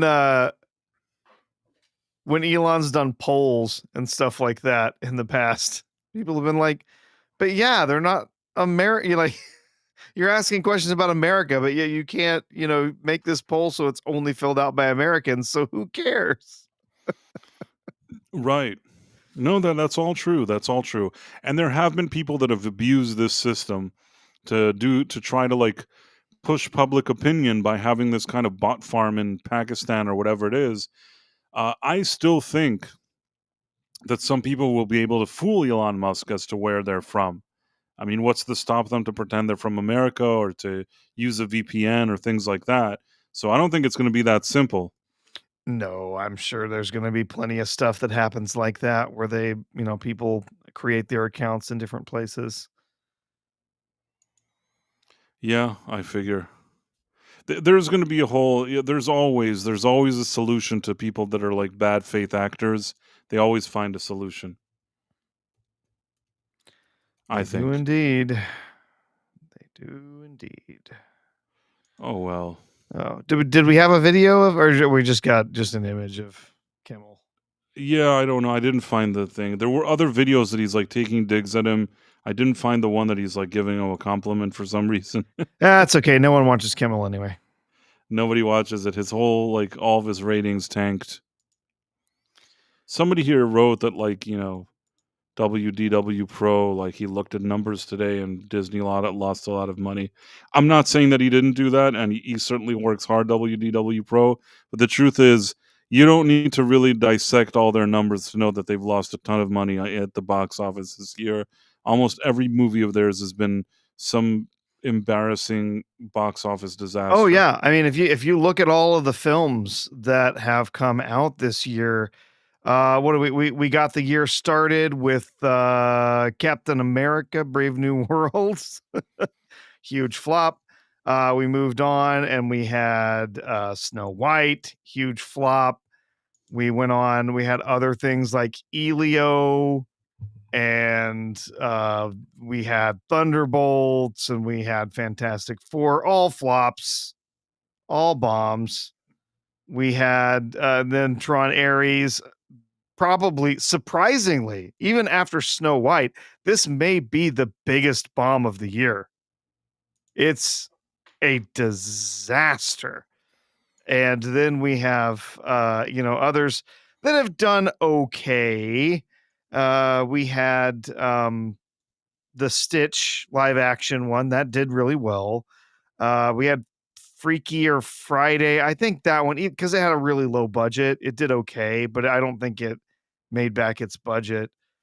I'm trying to think. There was at least one or two other ones, but yeah, it's been an absolutely nightmarish year for Disney in theaters. And you know what? Couldn't have happened to a nicer studio. No, I mean I don't feel bad for them. They're getting everything they deserve, but I don't know. It's not really, it's not really I first of all, like I said, I think the WDW Pro does great work, so I'm not taking that away from him. I'm just saying that it's not such a scoop in the sense that I'm not sitting there thinking I'm Yeah. not thinking to myself, "It can't be, it can't be." The only thing that was kind of a scoop recently that it turned out for the past few years, people keep digging to see how much money Disney spent on The Rise of Skywalker. Initially, they said it was 200 and something, then it turned out that it was 400 and something, and now according to, that one lady at Forbes that she's, like, friends with Valiant and Renegade, and, like, she always now is looking at numbers or something. So now I guess she's saying that it was 600. Yep. I saw this earlier today. Yeah, Rise of Skywalker approaches $600 million. My God. What an That is such an absolute embarrassment. disaster of a film. Not only was it just terrible from every possible aspect, but it cost them $593.7 million. The third most expensive movie ever made. The cost of production of the production company behind the third installment of the sci-fi saga rose by 10.1 million last year, putting its total within a hair's breadth of 452 million pounds spent on Disney's first Star Wars movie, The Force Awakens. It too only just trails Jurassic World Dominion, which cost a monster 453.6 million pounds, as this reporter revealed in The Guardian last year. Remarkably, despite its staggering costs, The Rise of Skywalker came in under budget, and there's no doubt about that. Like the last three Jurassic World films, Disney's Star Wars trilogy was made in the United Kingdom, which shines a spotlight on its cost. The budget of movies made in the United States are usually a closely guarded secret, as studios combine the costs in their overall expenses and don't itemize. It's a different story in the UK. Studios filming in the UK get a reimbursement of up to 25.5% of the money they spend in the country, provided that at least 10% of the movie's core costs are incurred here. In order to demonstrate this to the authorities, studios set up separate companies to produce each film, and they are obliged to file legally binding financial statements. Yeah, so this is I've seen articles about this before because of the way that the tax credits and stuff over there work. They have to report all of this stuff. That's why we finally end up getting it, because it does come out in public documents. So I disagree with her, though. It's not under budget. Nobody thought that this movie needed to cost $600 million. I'm sorry. This is not under budget. Well, here's what it says. The filings for the production company behind Rise of Skywalker state that by March 2019, 1 month after filming wrapped, the movie was in line with budget. However, post-production costs less than expected, and by the end of the year, less than 2 weeks after the movie debuted, it was below the production budget. So that's just what the studio is saying, right? That's the studio saying that's where it was. Now, if they expected to spend $600 million on this movie, that is certifiable. That is psychotic to spend that much money. That you're literally saying, even before marketing, you've got to break 1.2 billion to see a dime of profit. That is pure insanity. I don't care if it's Star Wars. I don't care if it's Harry Potter. I don't care what. This movie didn't make money. I don't know what this. No. I don't know why this Ford's Blady. I don't have anything against. No. I It's don't not know. making money. It's just saying that below budget simply means that it's under what they were expecting it to cost. I mean, at what point were they expecting this? Because this is a That's what I'm disaster, in my saying. opinion. That means that they have to have expected this to cost $600 million, which is insane. That's absolute. Who would greenlight that budget for a series that was tanking? The second movie was, still made money, but it was absolutely a huge issue. We, and really divided the fandom. Then we got Solo, which was an absolute bomb. They lost money on it. First time a Star Wars movie ever lost money. Well, and actually, technically, Rise of Skywalker is now the first Star Wars movie that lost money, but to the best of our knowledge at that moment, Solo seemingly was the first one that lost money. Putin's cat says Lucasfilm is a money laundering scheme. You know what? If at the end it turned out that would be the case, I wouldn't be surprised. Mm-hmm. Something's going on. I don't get it, but yeah. E. Clay Thomason says J.J. Abrams is the greatest con man since P.T. Barnum. Yeah, he's the number one heist man in Hollywood. As I always say, he's the Hamburglar of Hollywood. But I think this thing clearly lost money, and it's so embarrassing that the final movie and what they build is the Skywalker saga. They couldn't even get enough people to come out to cover their costs for like a high-profile Star Wars movie. And in the real world, like not in this kind of weird Hollywood bubble, Kathleen Kennedy should have been fired after this movie. She should have probably been fired sooner, but after this movie, there would have been no doubt that she needs to be fired. Yeah, without question. That's the type of thing that you call the person into your office and you say like, "Hey, you had a nice run." You know what I mean? Like, and I don't think anybody would even be surprised. Like, There's people that have lost their jobs for much less than this, but keep losing your company, accumulated billions of dollars, not really producing any positive results whatsoever, and to keep walking around and getting awards like you're the best thing that ever happened to Hollywood is such a strange and absurd situation, but that's what it is. And it's not only this one. She lost a ton of money on the Indiana Indiana Jones. Jones film. Yep. On She Willow. lost a ton of money on that. Yeah, Willow was a total boondoggle, just a complete disaster for for them. Of course, that is a situation where, since it was on Disney Plus, it's really just one, money being handed from, moving from one pocket to the other. So it's not It wouldn't quite as surprise bad, me. but still. It wouldn't surprise me if at the end it would turn out that there's something that this lady has on these people, because even with all of the stunning and brave thing, for a lady to just lose billions and billions of dollars and for everybody to tell her is it's great, it's really strange. And it's so obvious these days that she, in movies with Spielberg and Lucas and people like that, she didn't have any real say on the creative side. She's not a creative person. I feel like these guys carried her for years. I'm not going to be mean like everybody's like, oh, she serves coffee or whatever.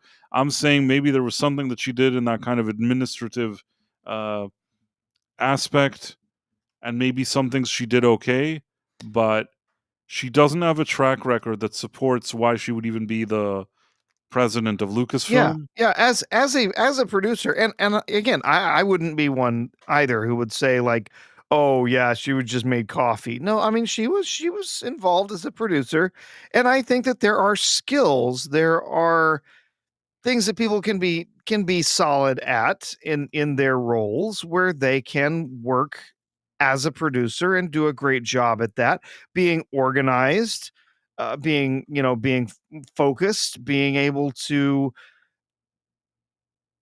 keep all of those balls in the air, keep, juggling and stuff, like actual like project management type stuff. I think that those are skills that people do have, and they're solid at doing those things.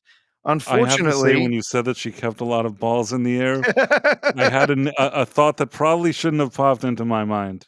But go those on. two. No, but I just saying that I think, maybe that was her skill set. Wait, maybe she was really good at that stuff, and that's fantastic. But she's not a creative. She's not someone who should have been put in charge of She a doesn't have a studio. creative bone in her body. She doesn't No. have the one creative bone. I also, I've told you this before. I don't think she's very knowledgeable about Star Wars. There was an interview once in recent years, and I don't know where it is now, and I don't even feel like finding it because it'll just annoy me. You could tell when somebody was like a softball interview, like Variety or something, or interviewing her, and when she talks about franchises she loves and things that she loves, and maybe even somebody brings up Star Wars, she feels like so phony about it. She doesn't come off as a person that saw Star Wars and was like, "Wow, this is it. Like I'm living and breathing Star Wars." She seems like the kind of person that doesn't even like Star Wars. I'm not saying that just to be like a wise ass. I'm telling you that Star Wars is not her main field of interest. Mhm. No, I absolutely not. And if you're in the like age like right before retirement and there's like a sci-fi thing that you don't care about, you're not the person to run it. And if you're like you think you're a political activist now and you want to, be some pompous, annoying activist, that's the worst. Yeah. And Istifobos in the chat said she thinks she's a creative. I don't. Here's what I think. I think KK spent all this time working for these other guys. Oh, sorry. Everything okay? Well, I Just think had, that you just, had were. a just had a scratch in my throat. Sorry. Oh, okay, I was going to do imitations of you at your back. No. So Better than ever.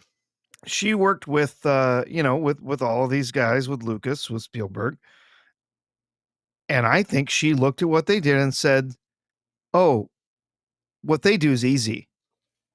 I think I could be a creative. I can do that. I can do anything they can do.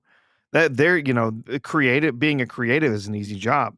So she has convinced herself, told herself that she can go out there, she can create, she can be a creative, and that people will enjoy it because, well, I mean, I made a thing. You're supposed to enjoy it, right? Like the public is stupid. And so if I make a thing, they just lap it up. That's what I think she expects. I don't think she understands actually what goes into making something in a creative effort and actually drawing an audience and appealing to different, you know, different groups through what she's creating. She just thinks, well, being a creative is easy. I just we go find somebody who tells a story and whatever. But I also think that she's also somebody who's been very thoroughly infected with radical feminism, Oh, and then for sure. all of the other ideologies and stuff that have come with it. And so she is, part of the Hollywood that has said, well, all of this stuff, all this identity politics, got to shove it in there, got to be part of what we make, got to be part of what we produce. And so she's, not only is she convinced that she's a creative and that she can make things that people enjoy, but also that it's her job to make sure that all of that crap gets shoved into what she makes as well, because that's going to make the world a better place somehow.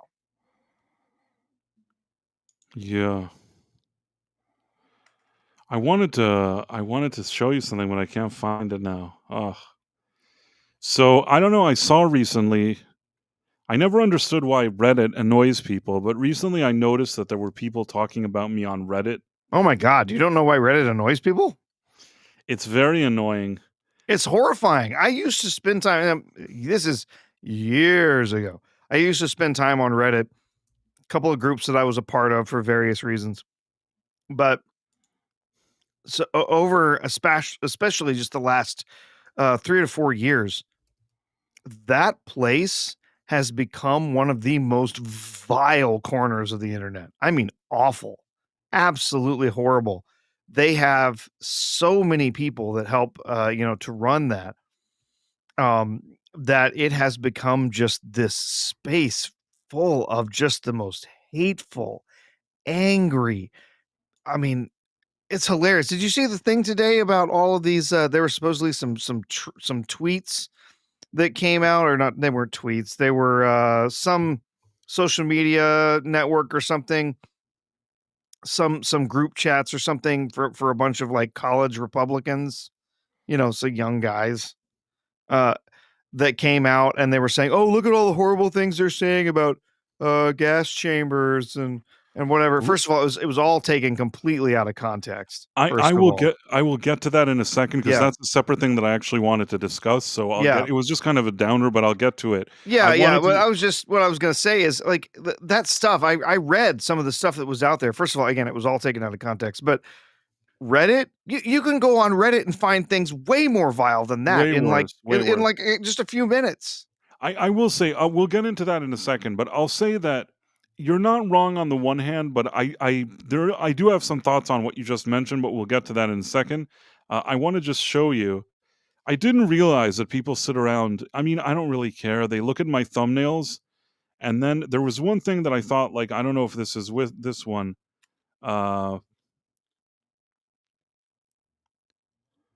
There was one person that was like complaining about me and my videos, and then somebody is like, "Did you watch this video that you're complaining about?" And the person was like, "No." And it's like, why are you even complaining if you don't watch the video? Then why are you saying anything? So here, Because there's your thumbnail was so offensive. Price of Reason does this with every thumbnail, and he keeps saying Superman is apparently a flop when he is only the only one saying it, when in fact, and this is from 2 months ago, I guess, it isn't. He hates the movie. In fact, he trashes a lot of movies, even Fantastic Four, so don't take this guy seriously. First of all, it is a flop. I was right about it, and now Forbes is saying it, so Yep. these guys are just being jerks. And the other thing is that Fantastic Four was also a flop, and it was a terrible And it was a terrible movie.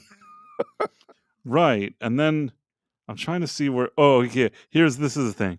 To be clear, he actually isn't giving a reason or citing a source for why he thinks Superman is flopping. He's just some angry grifter.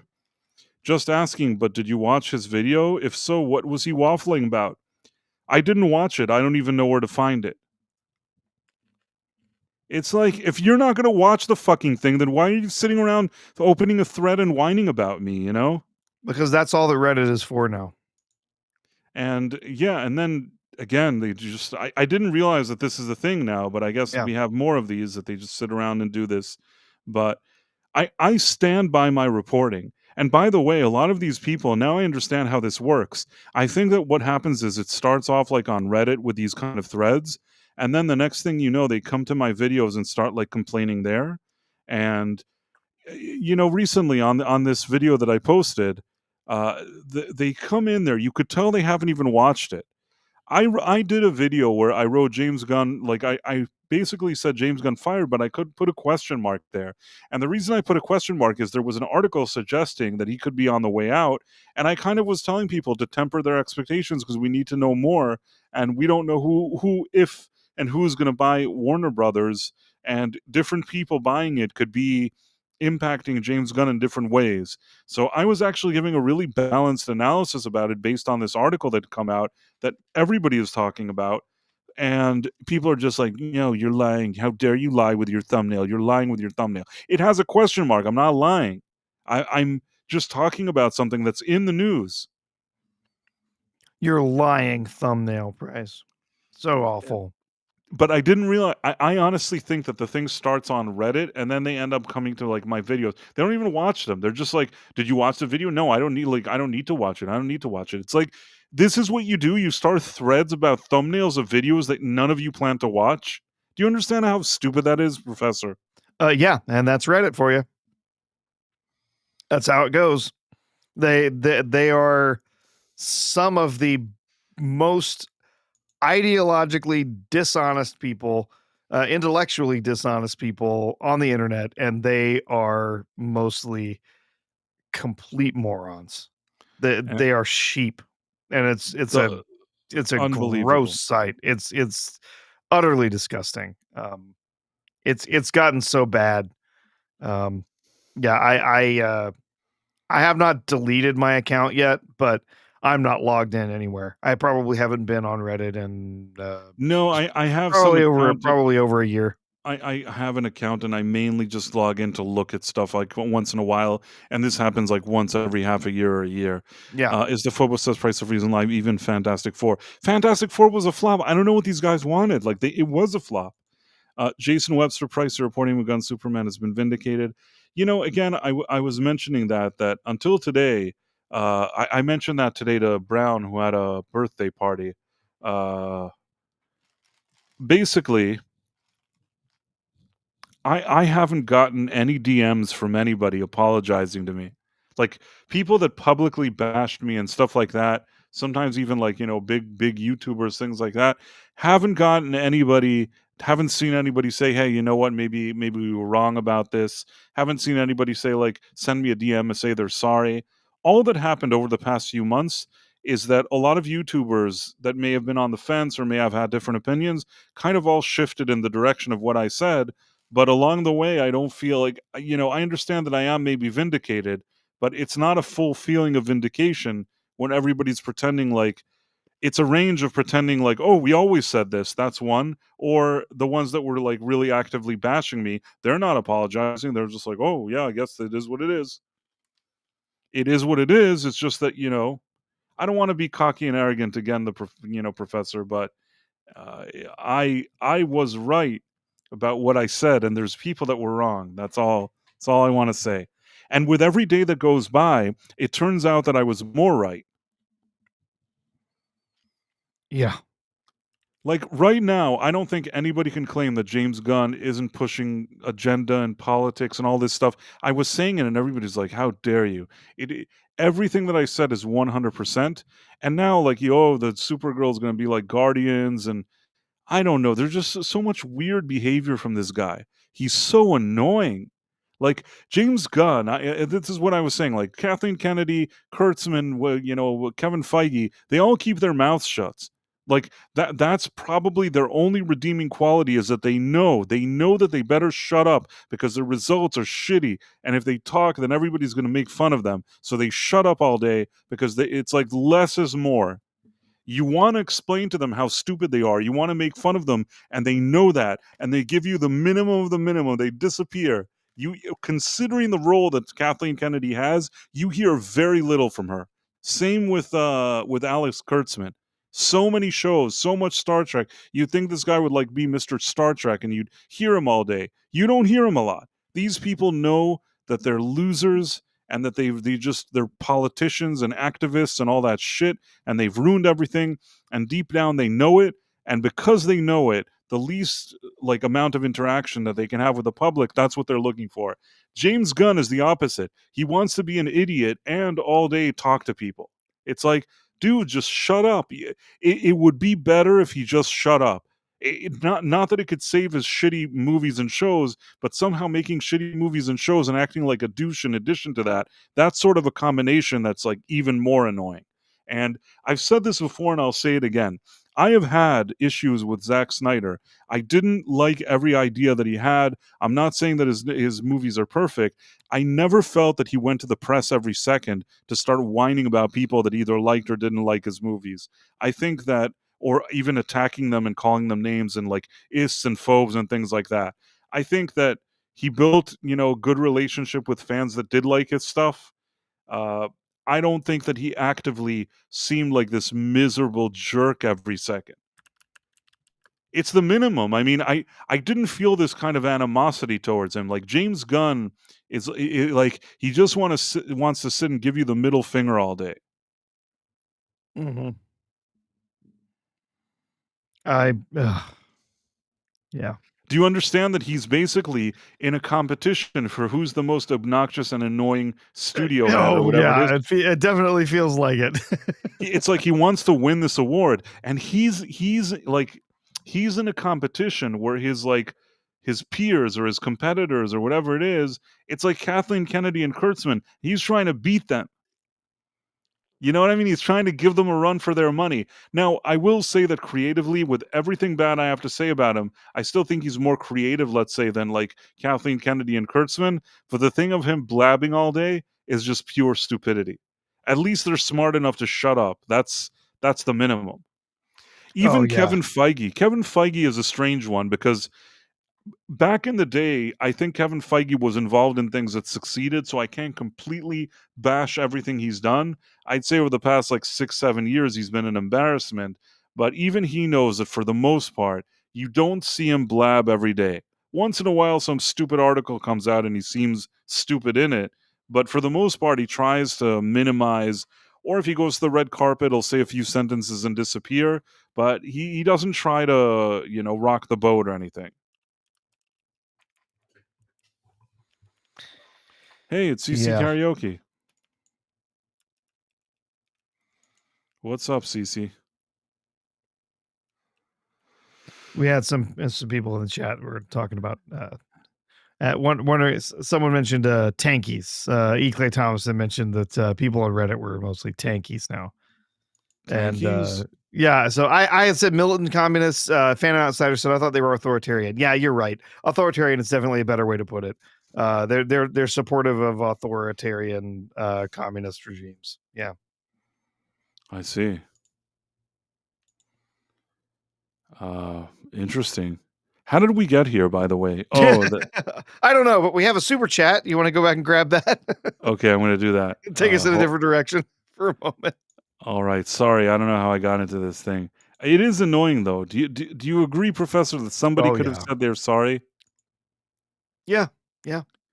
And is it fair to say even if you hate Snyder, is it fair to say that he didn't act as much of a douche towards the people? You know what I'm saying? I don't remember him attacking people that didn't like his movies. No, They didn't. I will totally give you credit, or not you. I'll give Snyder credit.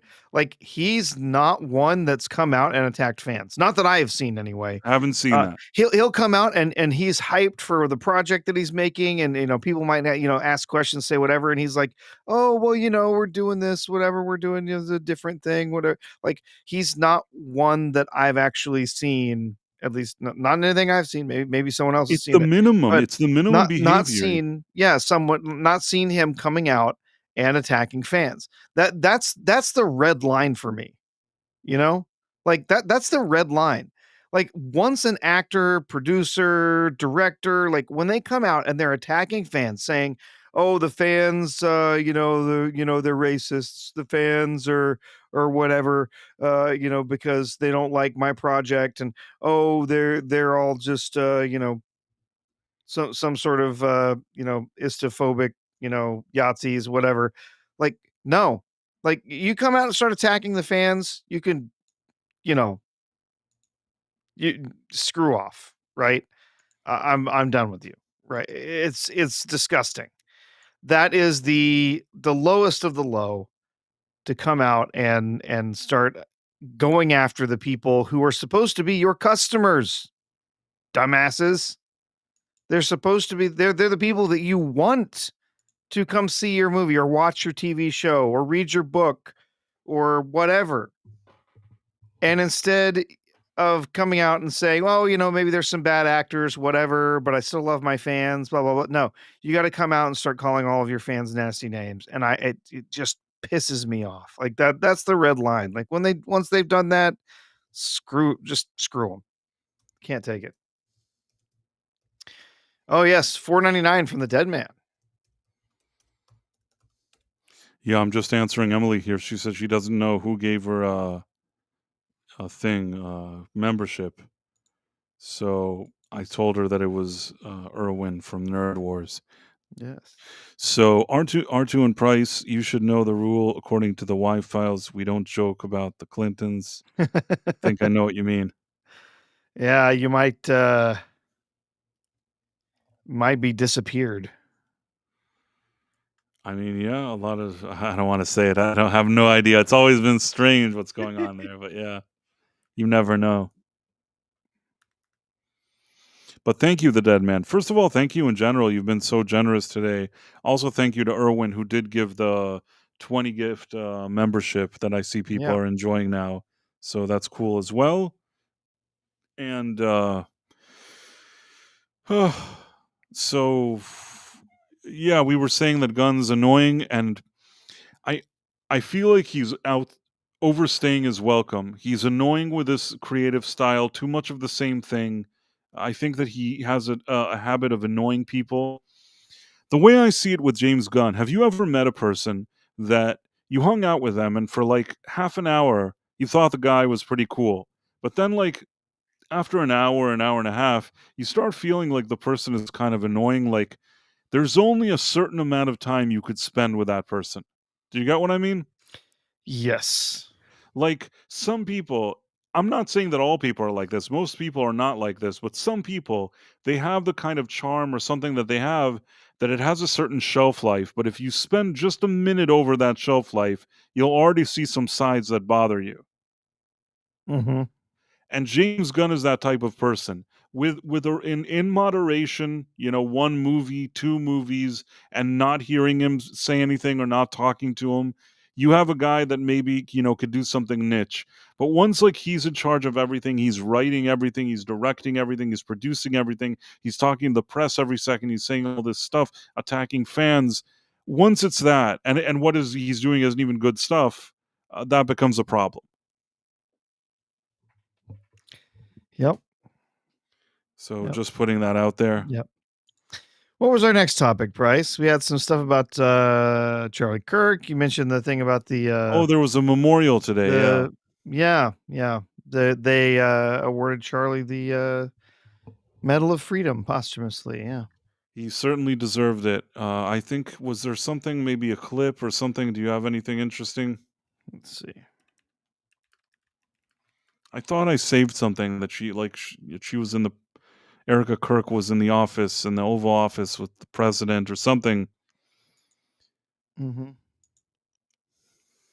I had a video of the whole thing at one point.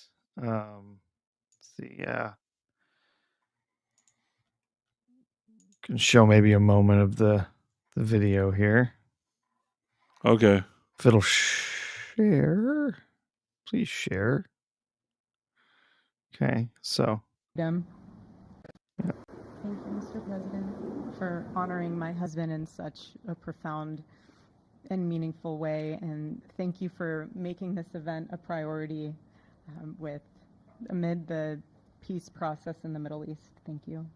Very grateful. Charlie always admired your commitment to freedom, and that's something that both of you shared. So thank you. Your support of our family and the work that Charlie devoted his life to will be something I cherish forever. So thank you. I'm not sure if this has any of the ceremony. I met him. It was just her speech. Testimony. He showed us that I saw liberty something. begins Let me not see in if the I can halls of find power, it. but in the man of a heart surrendered to God. Two of them making out. Just kidding. Just kidding. Let's see. I did see this. Actually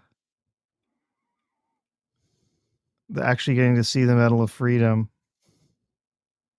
There's no audio to it, but you can see it's got his name on the back, and also inscribed with a cross, which I actually do think that's traditional, or it's,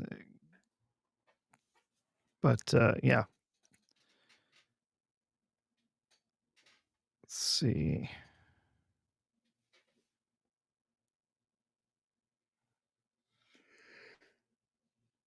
Here's some of what. September 10th, 2025, at age 30, Charlie Kirk was assassinated while addressing a group of students. The United States honors him as a martyr for truth and freedom.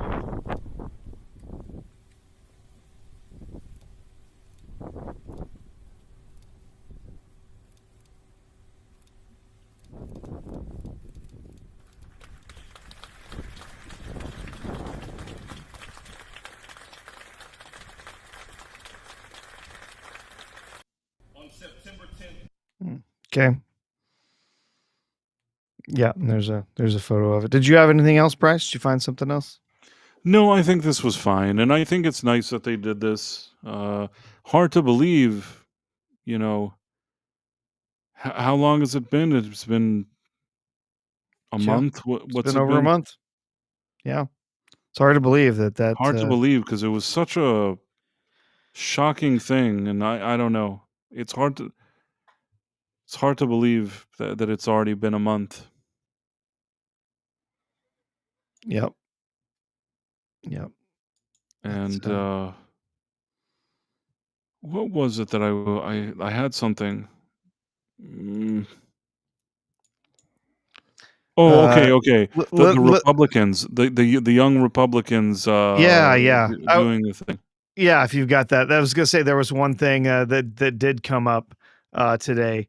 Can you imagine there was one full-time news network that refused to cover Charlie Kirk's Medal of Freedom ceremony? I think it was NBC or something, right? Yeah, MSNBC.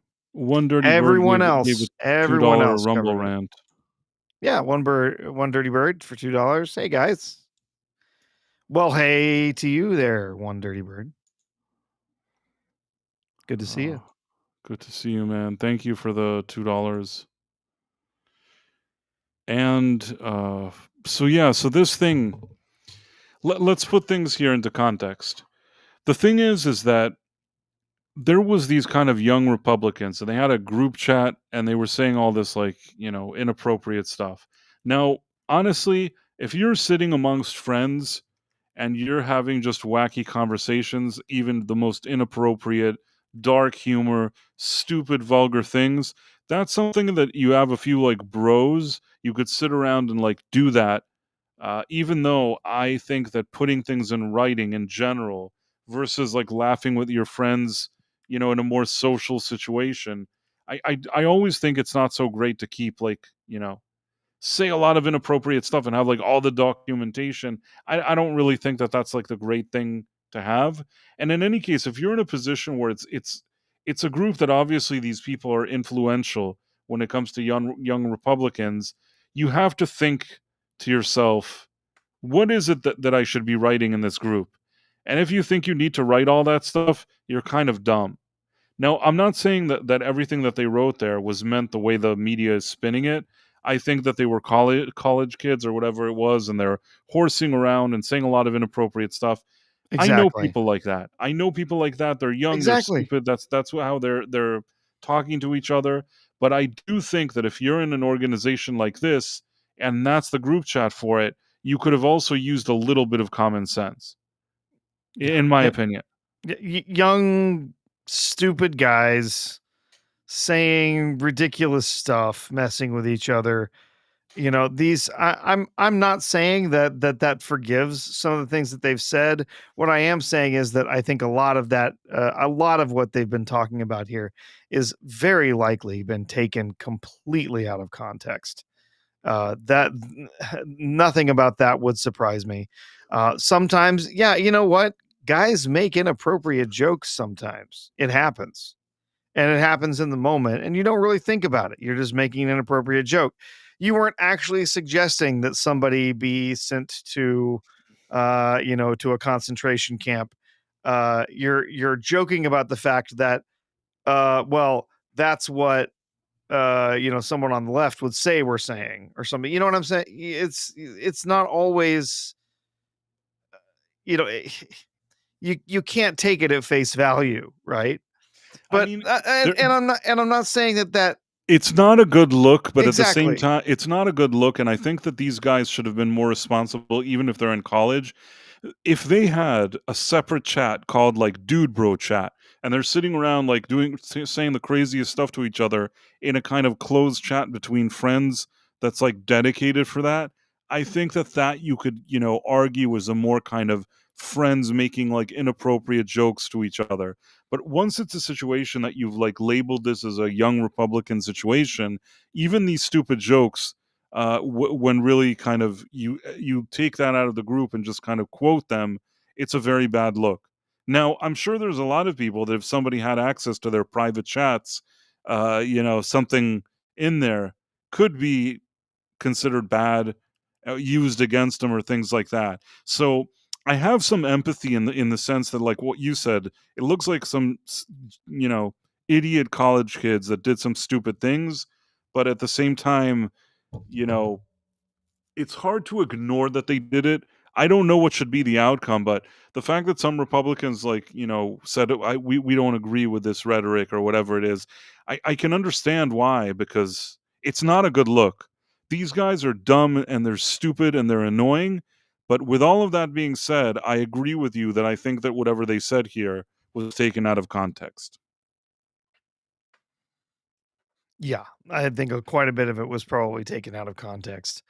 And remember, I mean, these were just, you know, these, yeah, uh, they're young guys. They say stupid things. And there were some things too that they were saying like, "Oh, look how vile this is." And one of the things was they were talking about the watermelon people. Like, uh, I yeah, couldn't tell if they were talking about the watermelon enthusiasts, which is what we that's usually who call. that's what they were talking about. They weren't talking about Oh, because I they weren't think that talking about blacks, but right, that's what's implied by the article, right. right? That's the What's implied by article. the article is that they were calling black people watermelon people. The article is very biased. It's It like is extremely it biased. doesn't Yes. show any kind of nuance. It's like there were 28,000 texts, and within like several years, they pinpointed like 10 comments that would be considered very inappropriate, outside any kind of context as to what they were even discussing. So, yeah, very, very bad look, on one hand, but all of these newspapers, they're trying to make a meal of it. And I saw that JD Vance, did you see his tweet? Yeah, and it's right in line with the first thing that I said when I read this, this story about Politico. It's basically what I said was, you know what? Even if these guys, if what these guys is said is true, this really happened. It's not taken wildly out of context.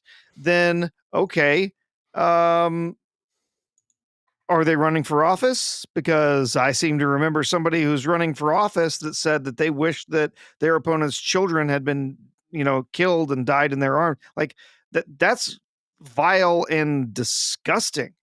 And there's someone who's still running for office in Virginia after saying some things that are worse than anything they said in this chat.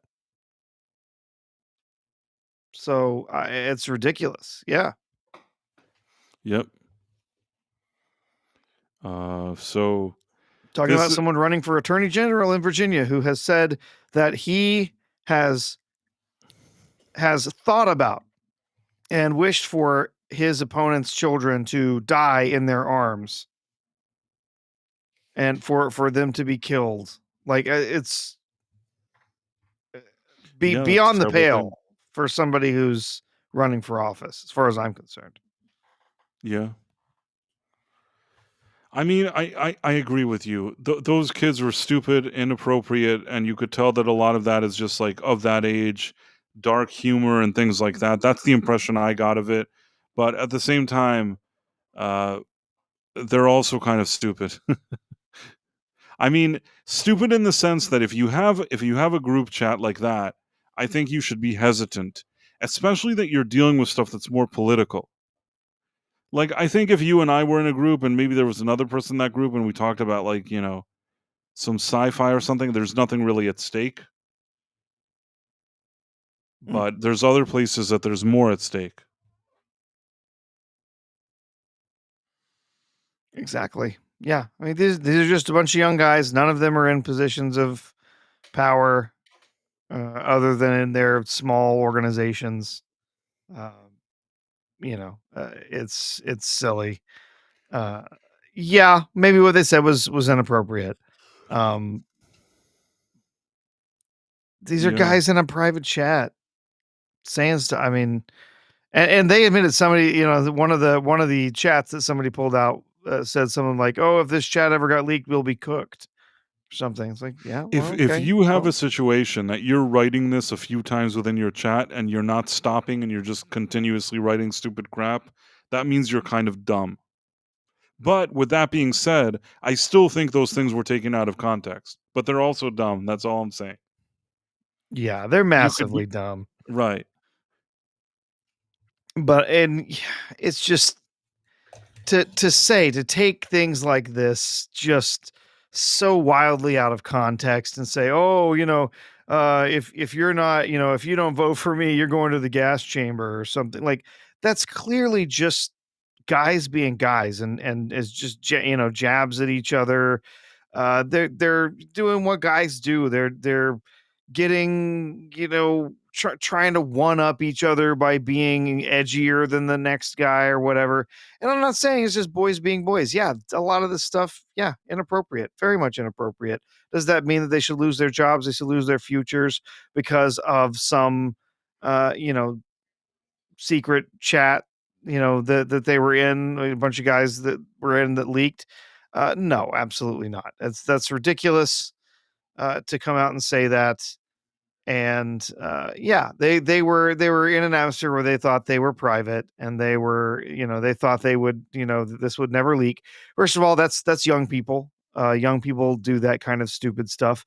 I always assume that anything that I'm saying could could ever, be stolen, be leaked, whatever, because data is so easy to steal. It's so easy to access. You might think that you're on a private chat with somebody, and yeah, it's, it could be trivial for that to leak out or be stolen depending on the service that you're using, right?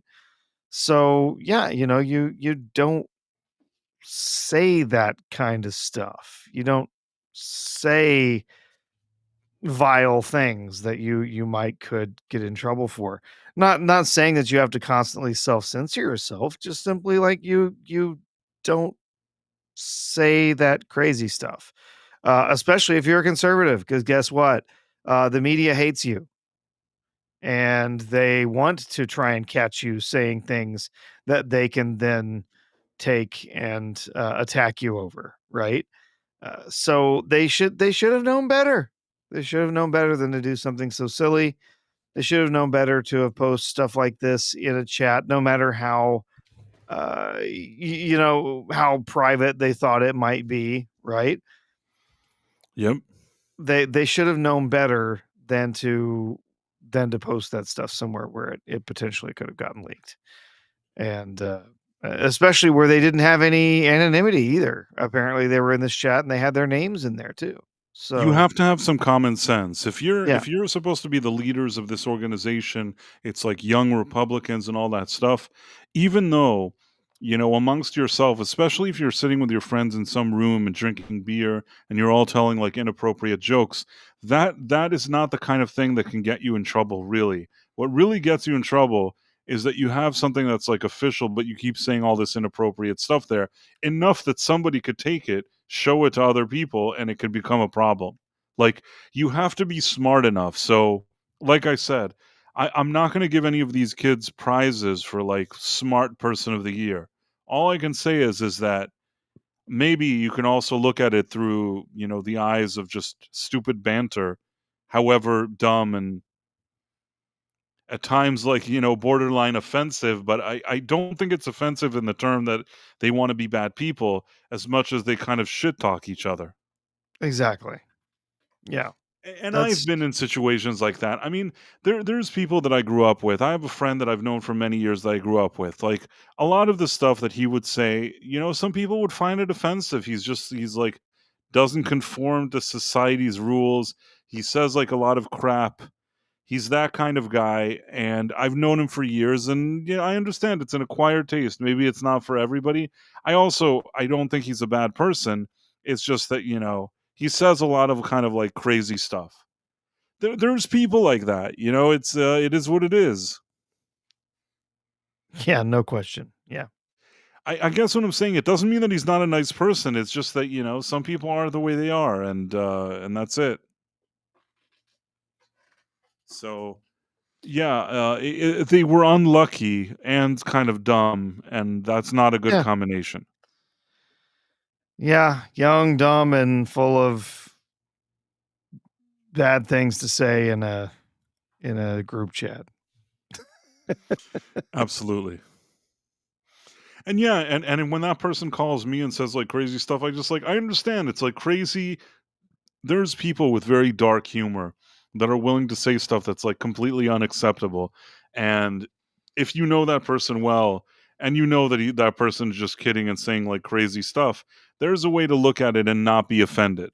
But I can understand why some people would be offended at the same time. But I also agree with Vance for whatever that's worth. Yeah. Speaking of Vance, did you see that some ABC reporter tried to talk to Trump, but he wouldn't talk to him? No, I didn't see that. So it all started with this JD Vance thing that they basically did an interview. George, what Trump calls him, George Slopadopoulos. You could say whatever you want about Trump. He's like he's a really good he's really good at coining terms. Yeah, he's great with those nicknames. Let's see, ABC, if I can find this thing.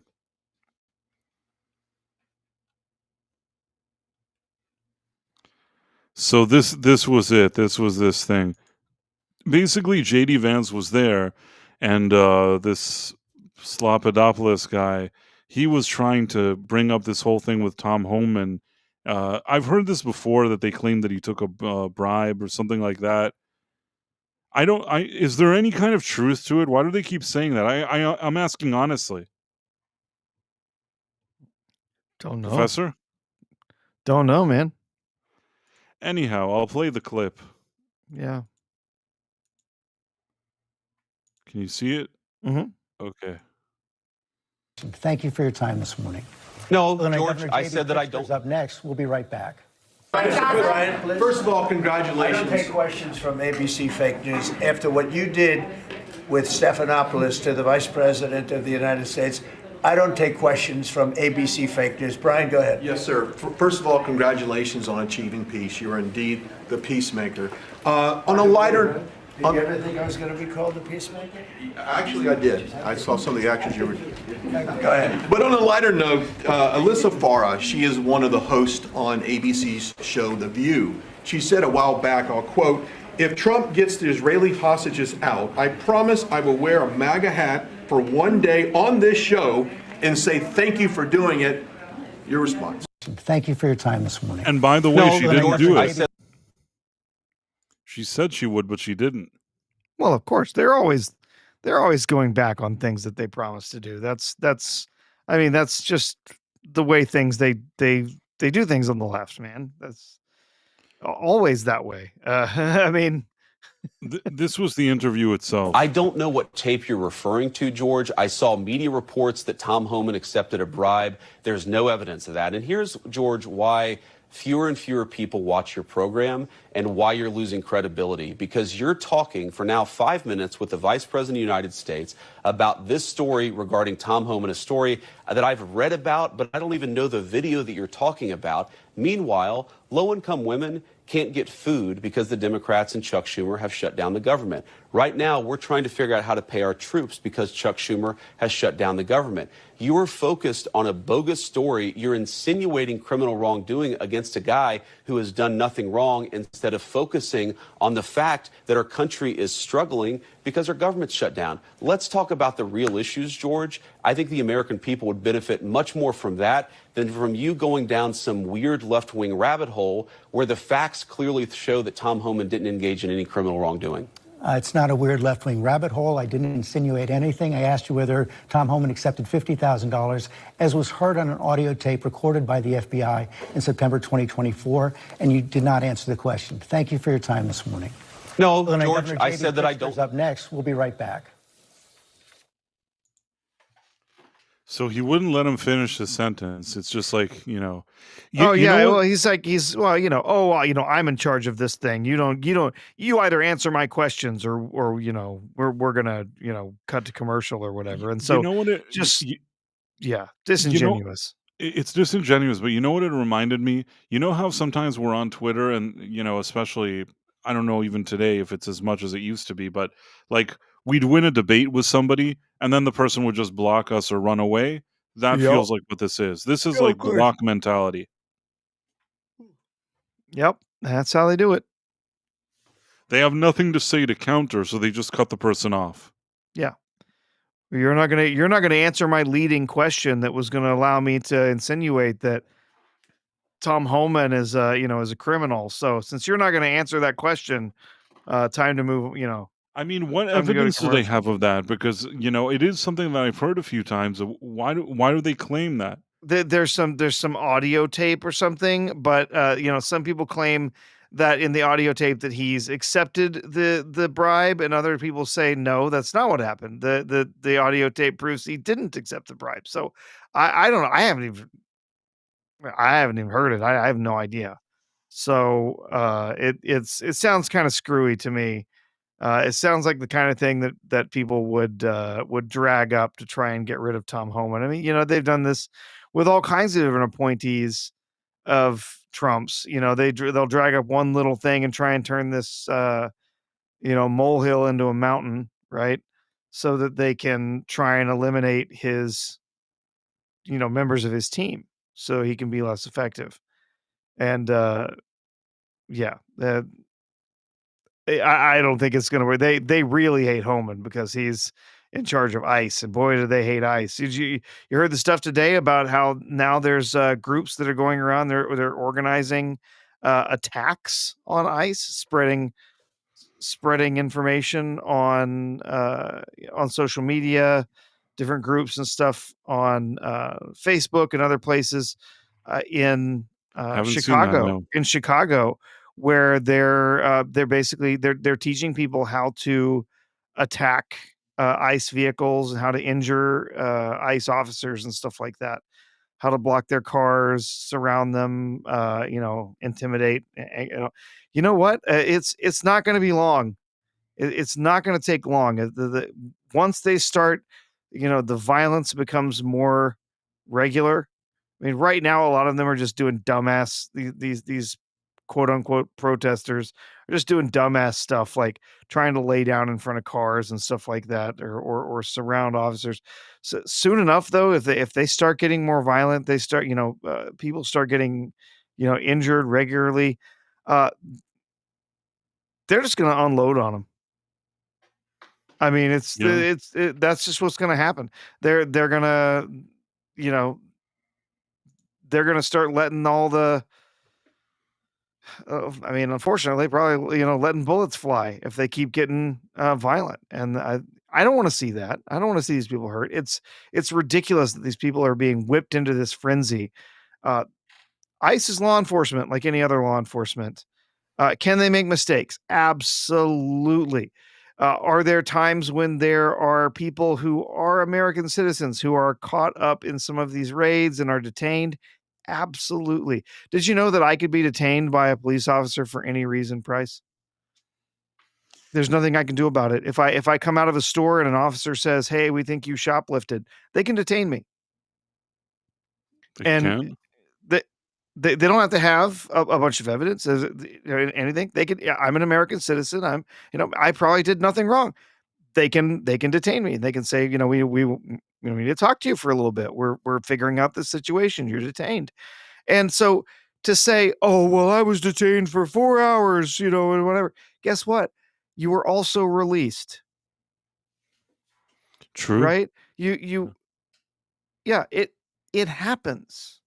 These types of things happen, and especially when it's a very big operation like what is happening with ICE, where they're capturing dozens of people in these raids. Yeah, sometimes you're gonna have an American citizen gets caught up in it, and they have to no, they're not just gonna say, "Oh, look, you have a driver's license, I'll let you go." They're not gonna do that. They have to actually be certain that you are in fact an American citizen, that you got all your documentation and stuff before you're going to be allowed to go. And so they are going to detain you. They are going to hold on to you for a little while. And people say, "Oh, it's so authoritarian," whatever. Look, you haven't been, other than losing a bit of your time, you haven't been harmed, right? And again, they could detain you for any reason. So it's rather silly to just, these people that are like, "I'm an American citizen and I was rounded up by ICE." Yeah, and you were released too. You weren't deported, right? So Yeah. shut up. I mean, yeah, that would suck. I would be pissed. I'd be pissed if they said, "Oh, you got to come with us," whatever. But I mean, this happens with law enforcement all the time. Yeah. But speaking of law enforcement, did you see that thing with DC Comics? Oh no. Let me see if I can find it. First of all, you had Keira Knightley and what she said. So let's look at this video because this was interesting. Which I thought she handled this rather well. I suddenly kind of felt that I'm fond of Keira Knightley after seeing this. I mean, I Oh didn't this much. yes, this was great. Let's see. Can you see this? About how Yeah. to live together, aren't we? And we've all got very different opinions. So I hope that we can all. I saw you're voicing Professor Umbridge in the new Harry Potter audiobooks. I was wondering, are you aware that some fans are calling for a boycott, given J.K. Rowling's ongoing campaign against trans people? I was not aware of that, no. I'm very sorry. I think we're all living in a period of time right now where we're all going to have to figure out how to live together, aren't we? And we've all got very different opinions. So I hope that we can all find respect. I saw you're voicing Professor Umbridge in the new That was a Harry pretty Potter. base stance. Yeah. Oh yeah, no, I love to see these hardcore leftist reporters trying to drag these actors, actresses, whatever, into politics stuff, and they just shut them down. Nothing makes me laugh hard. It's so funny. So yeah, she was trying to turn this into a discussion about trans stuff. And Keira Knightley is like, no, you know what? We all need to just get along. It's fine. Like, yeah, we all have different views about stuff. I'm not gonna let that bother me. I also wanted to see this.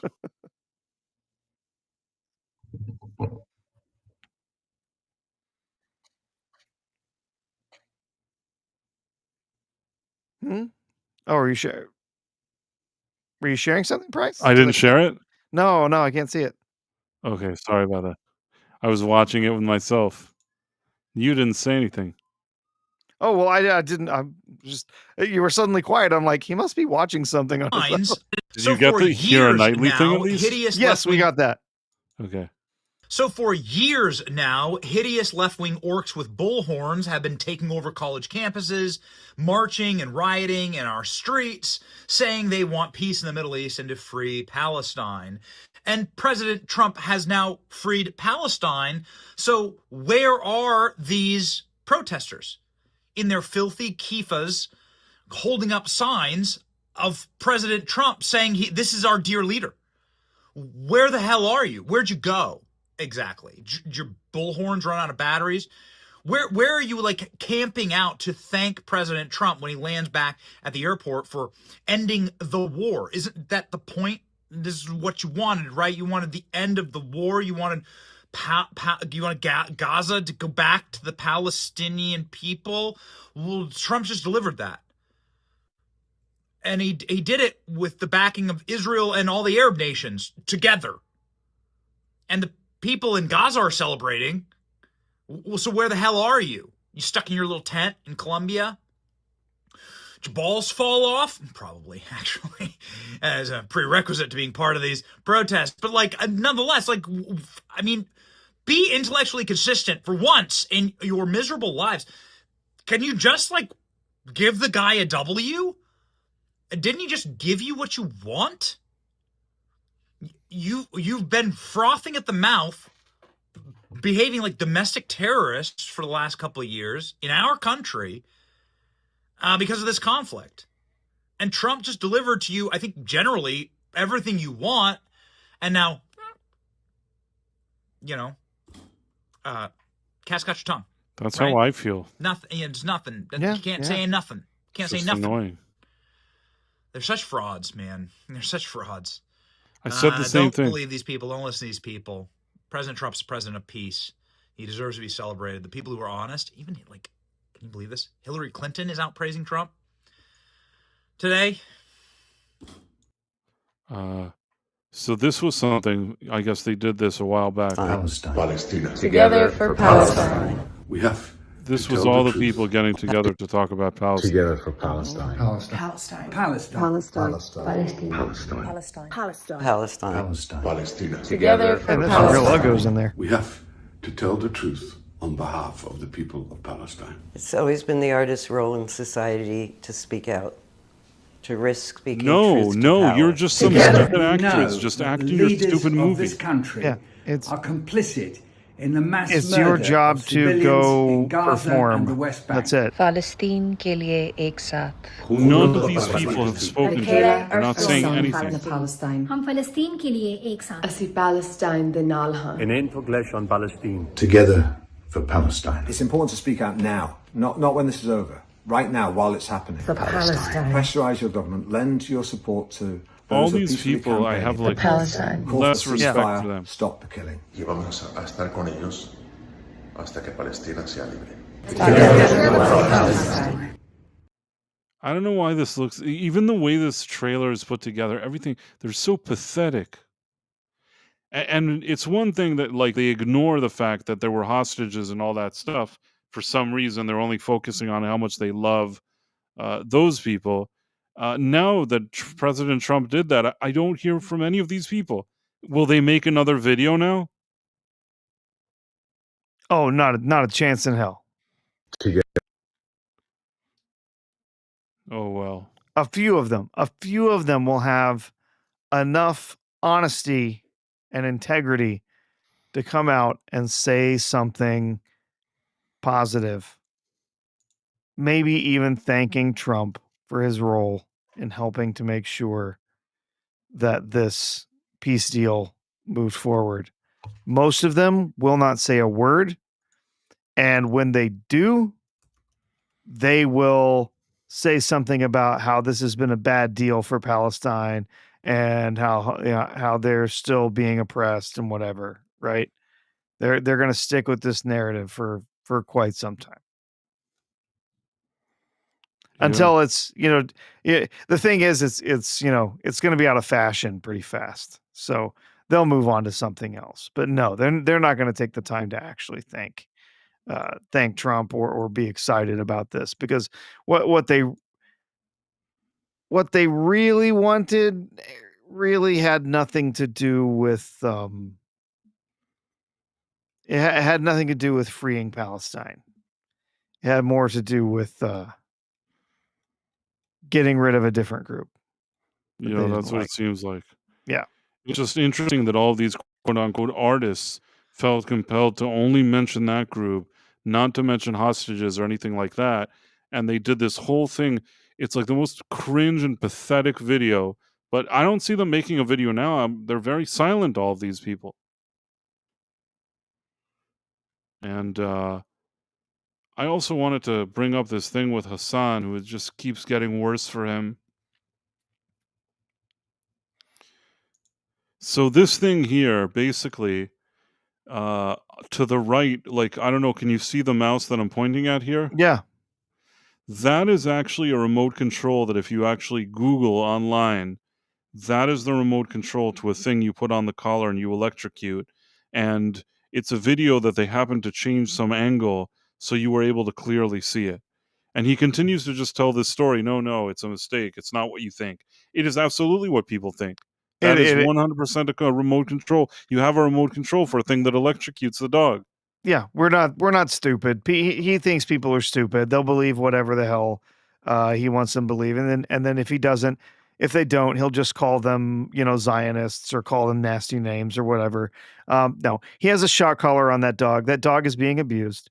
It's clear, it's obvious. He makes that dog sit there like a prop for 4 hours straight, sitting in the background to try and make him look like he's cuddly or friendly.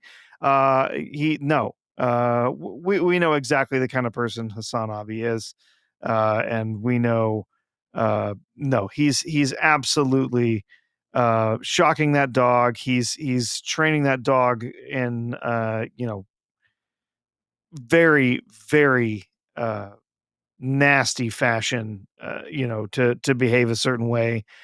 Oh, it's such a pampered dog. No, you have a brutal shock collar on that animal, and you push it around, and it's a prop for you. That's all that dog is. Was it the dog's name Kaya? I don't remember.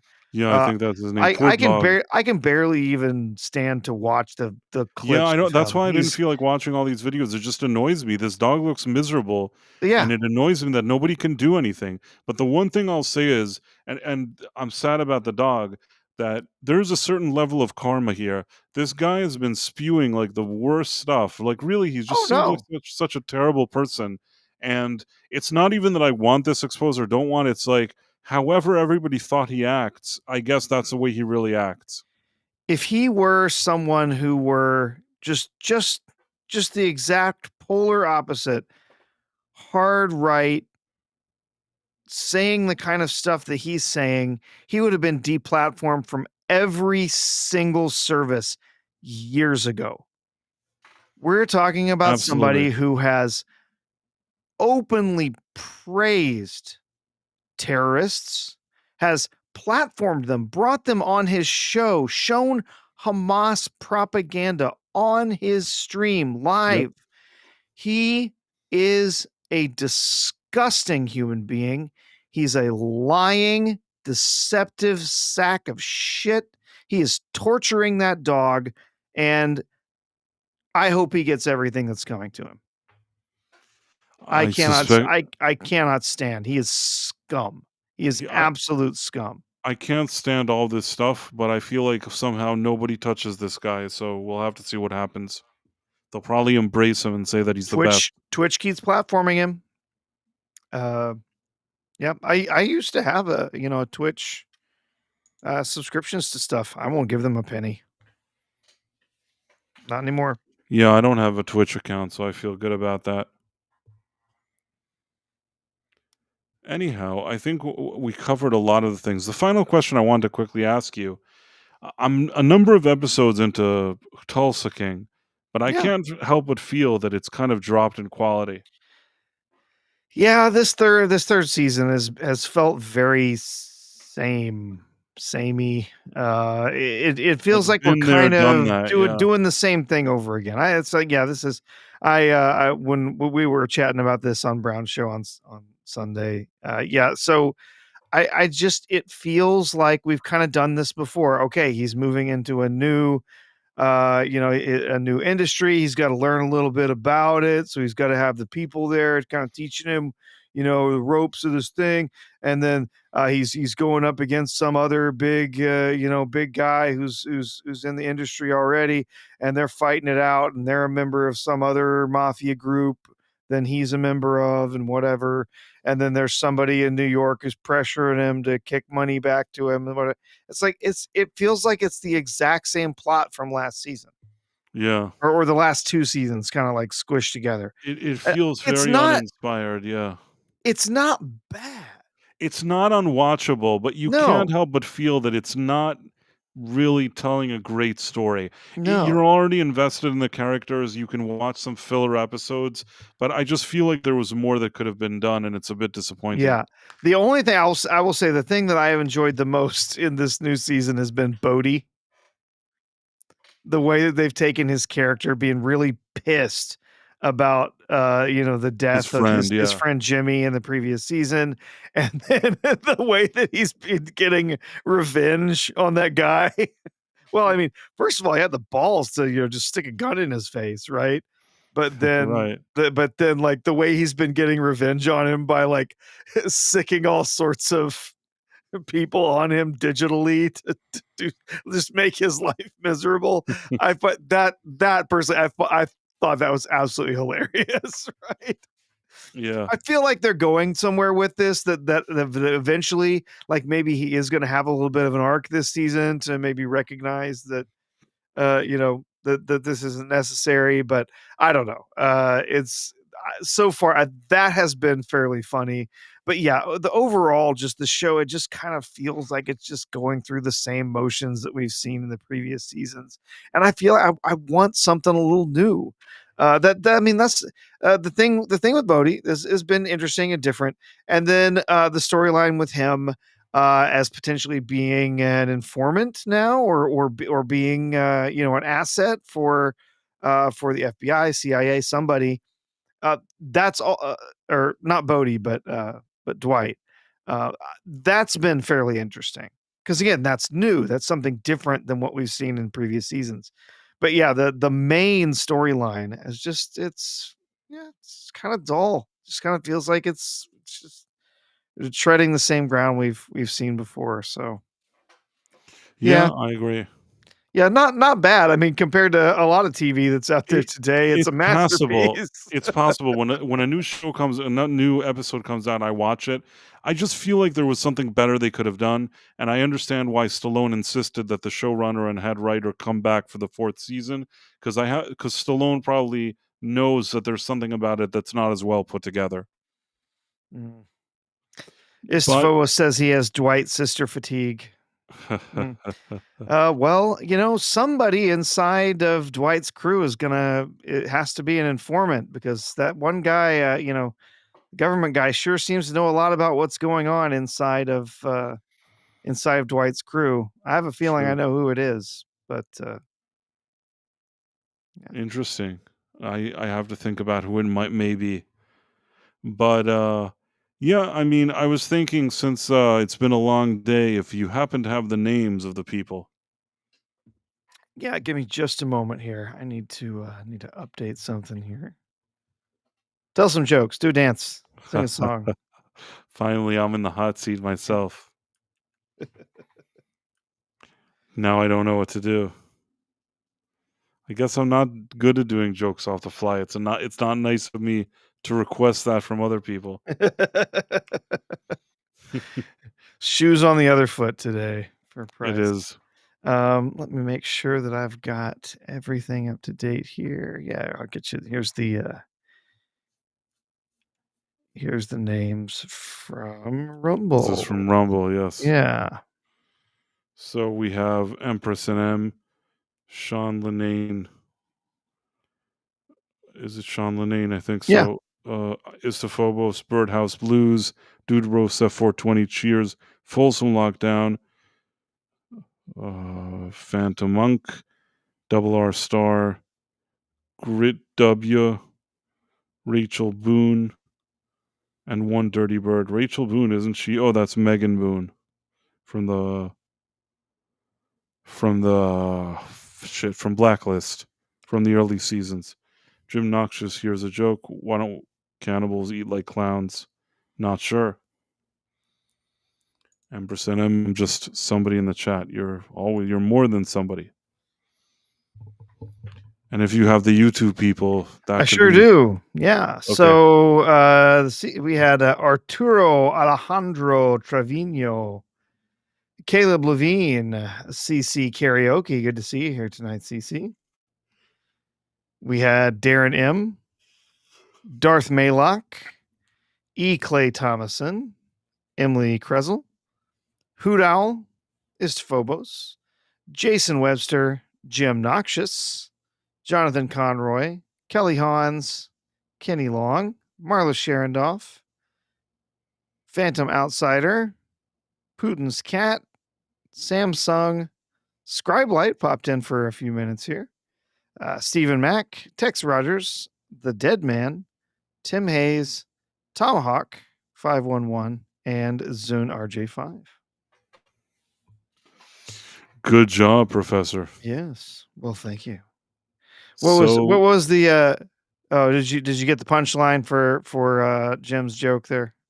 No, what happened? Oh, he said why don't cannibals like to eat clowns? Well, Why? they taste funny.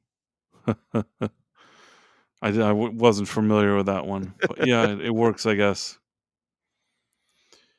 So I guess on that note, unless you have something super important to still address the audience with. No, nothing tonight, man. I'm ready to hit the hay. It's been a long one. It's been a stressful one. Same for but me. It's been great hanging out with you, Price, as always. Great hanging Gr- out with everybody here in the chat. So good to see you all here this evening, and I appreciate you joining. Thank you to everybody. It's been wonderful, and thanks for those who came to celebrate with me.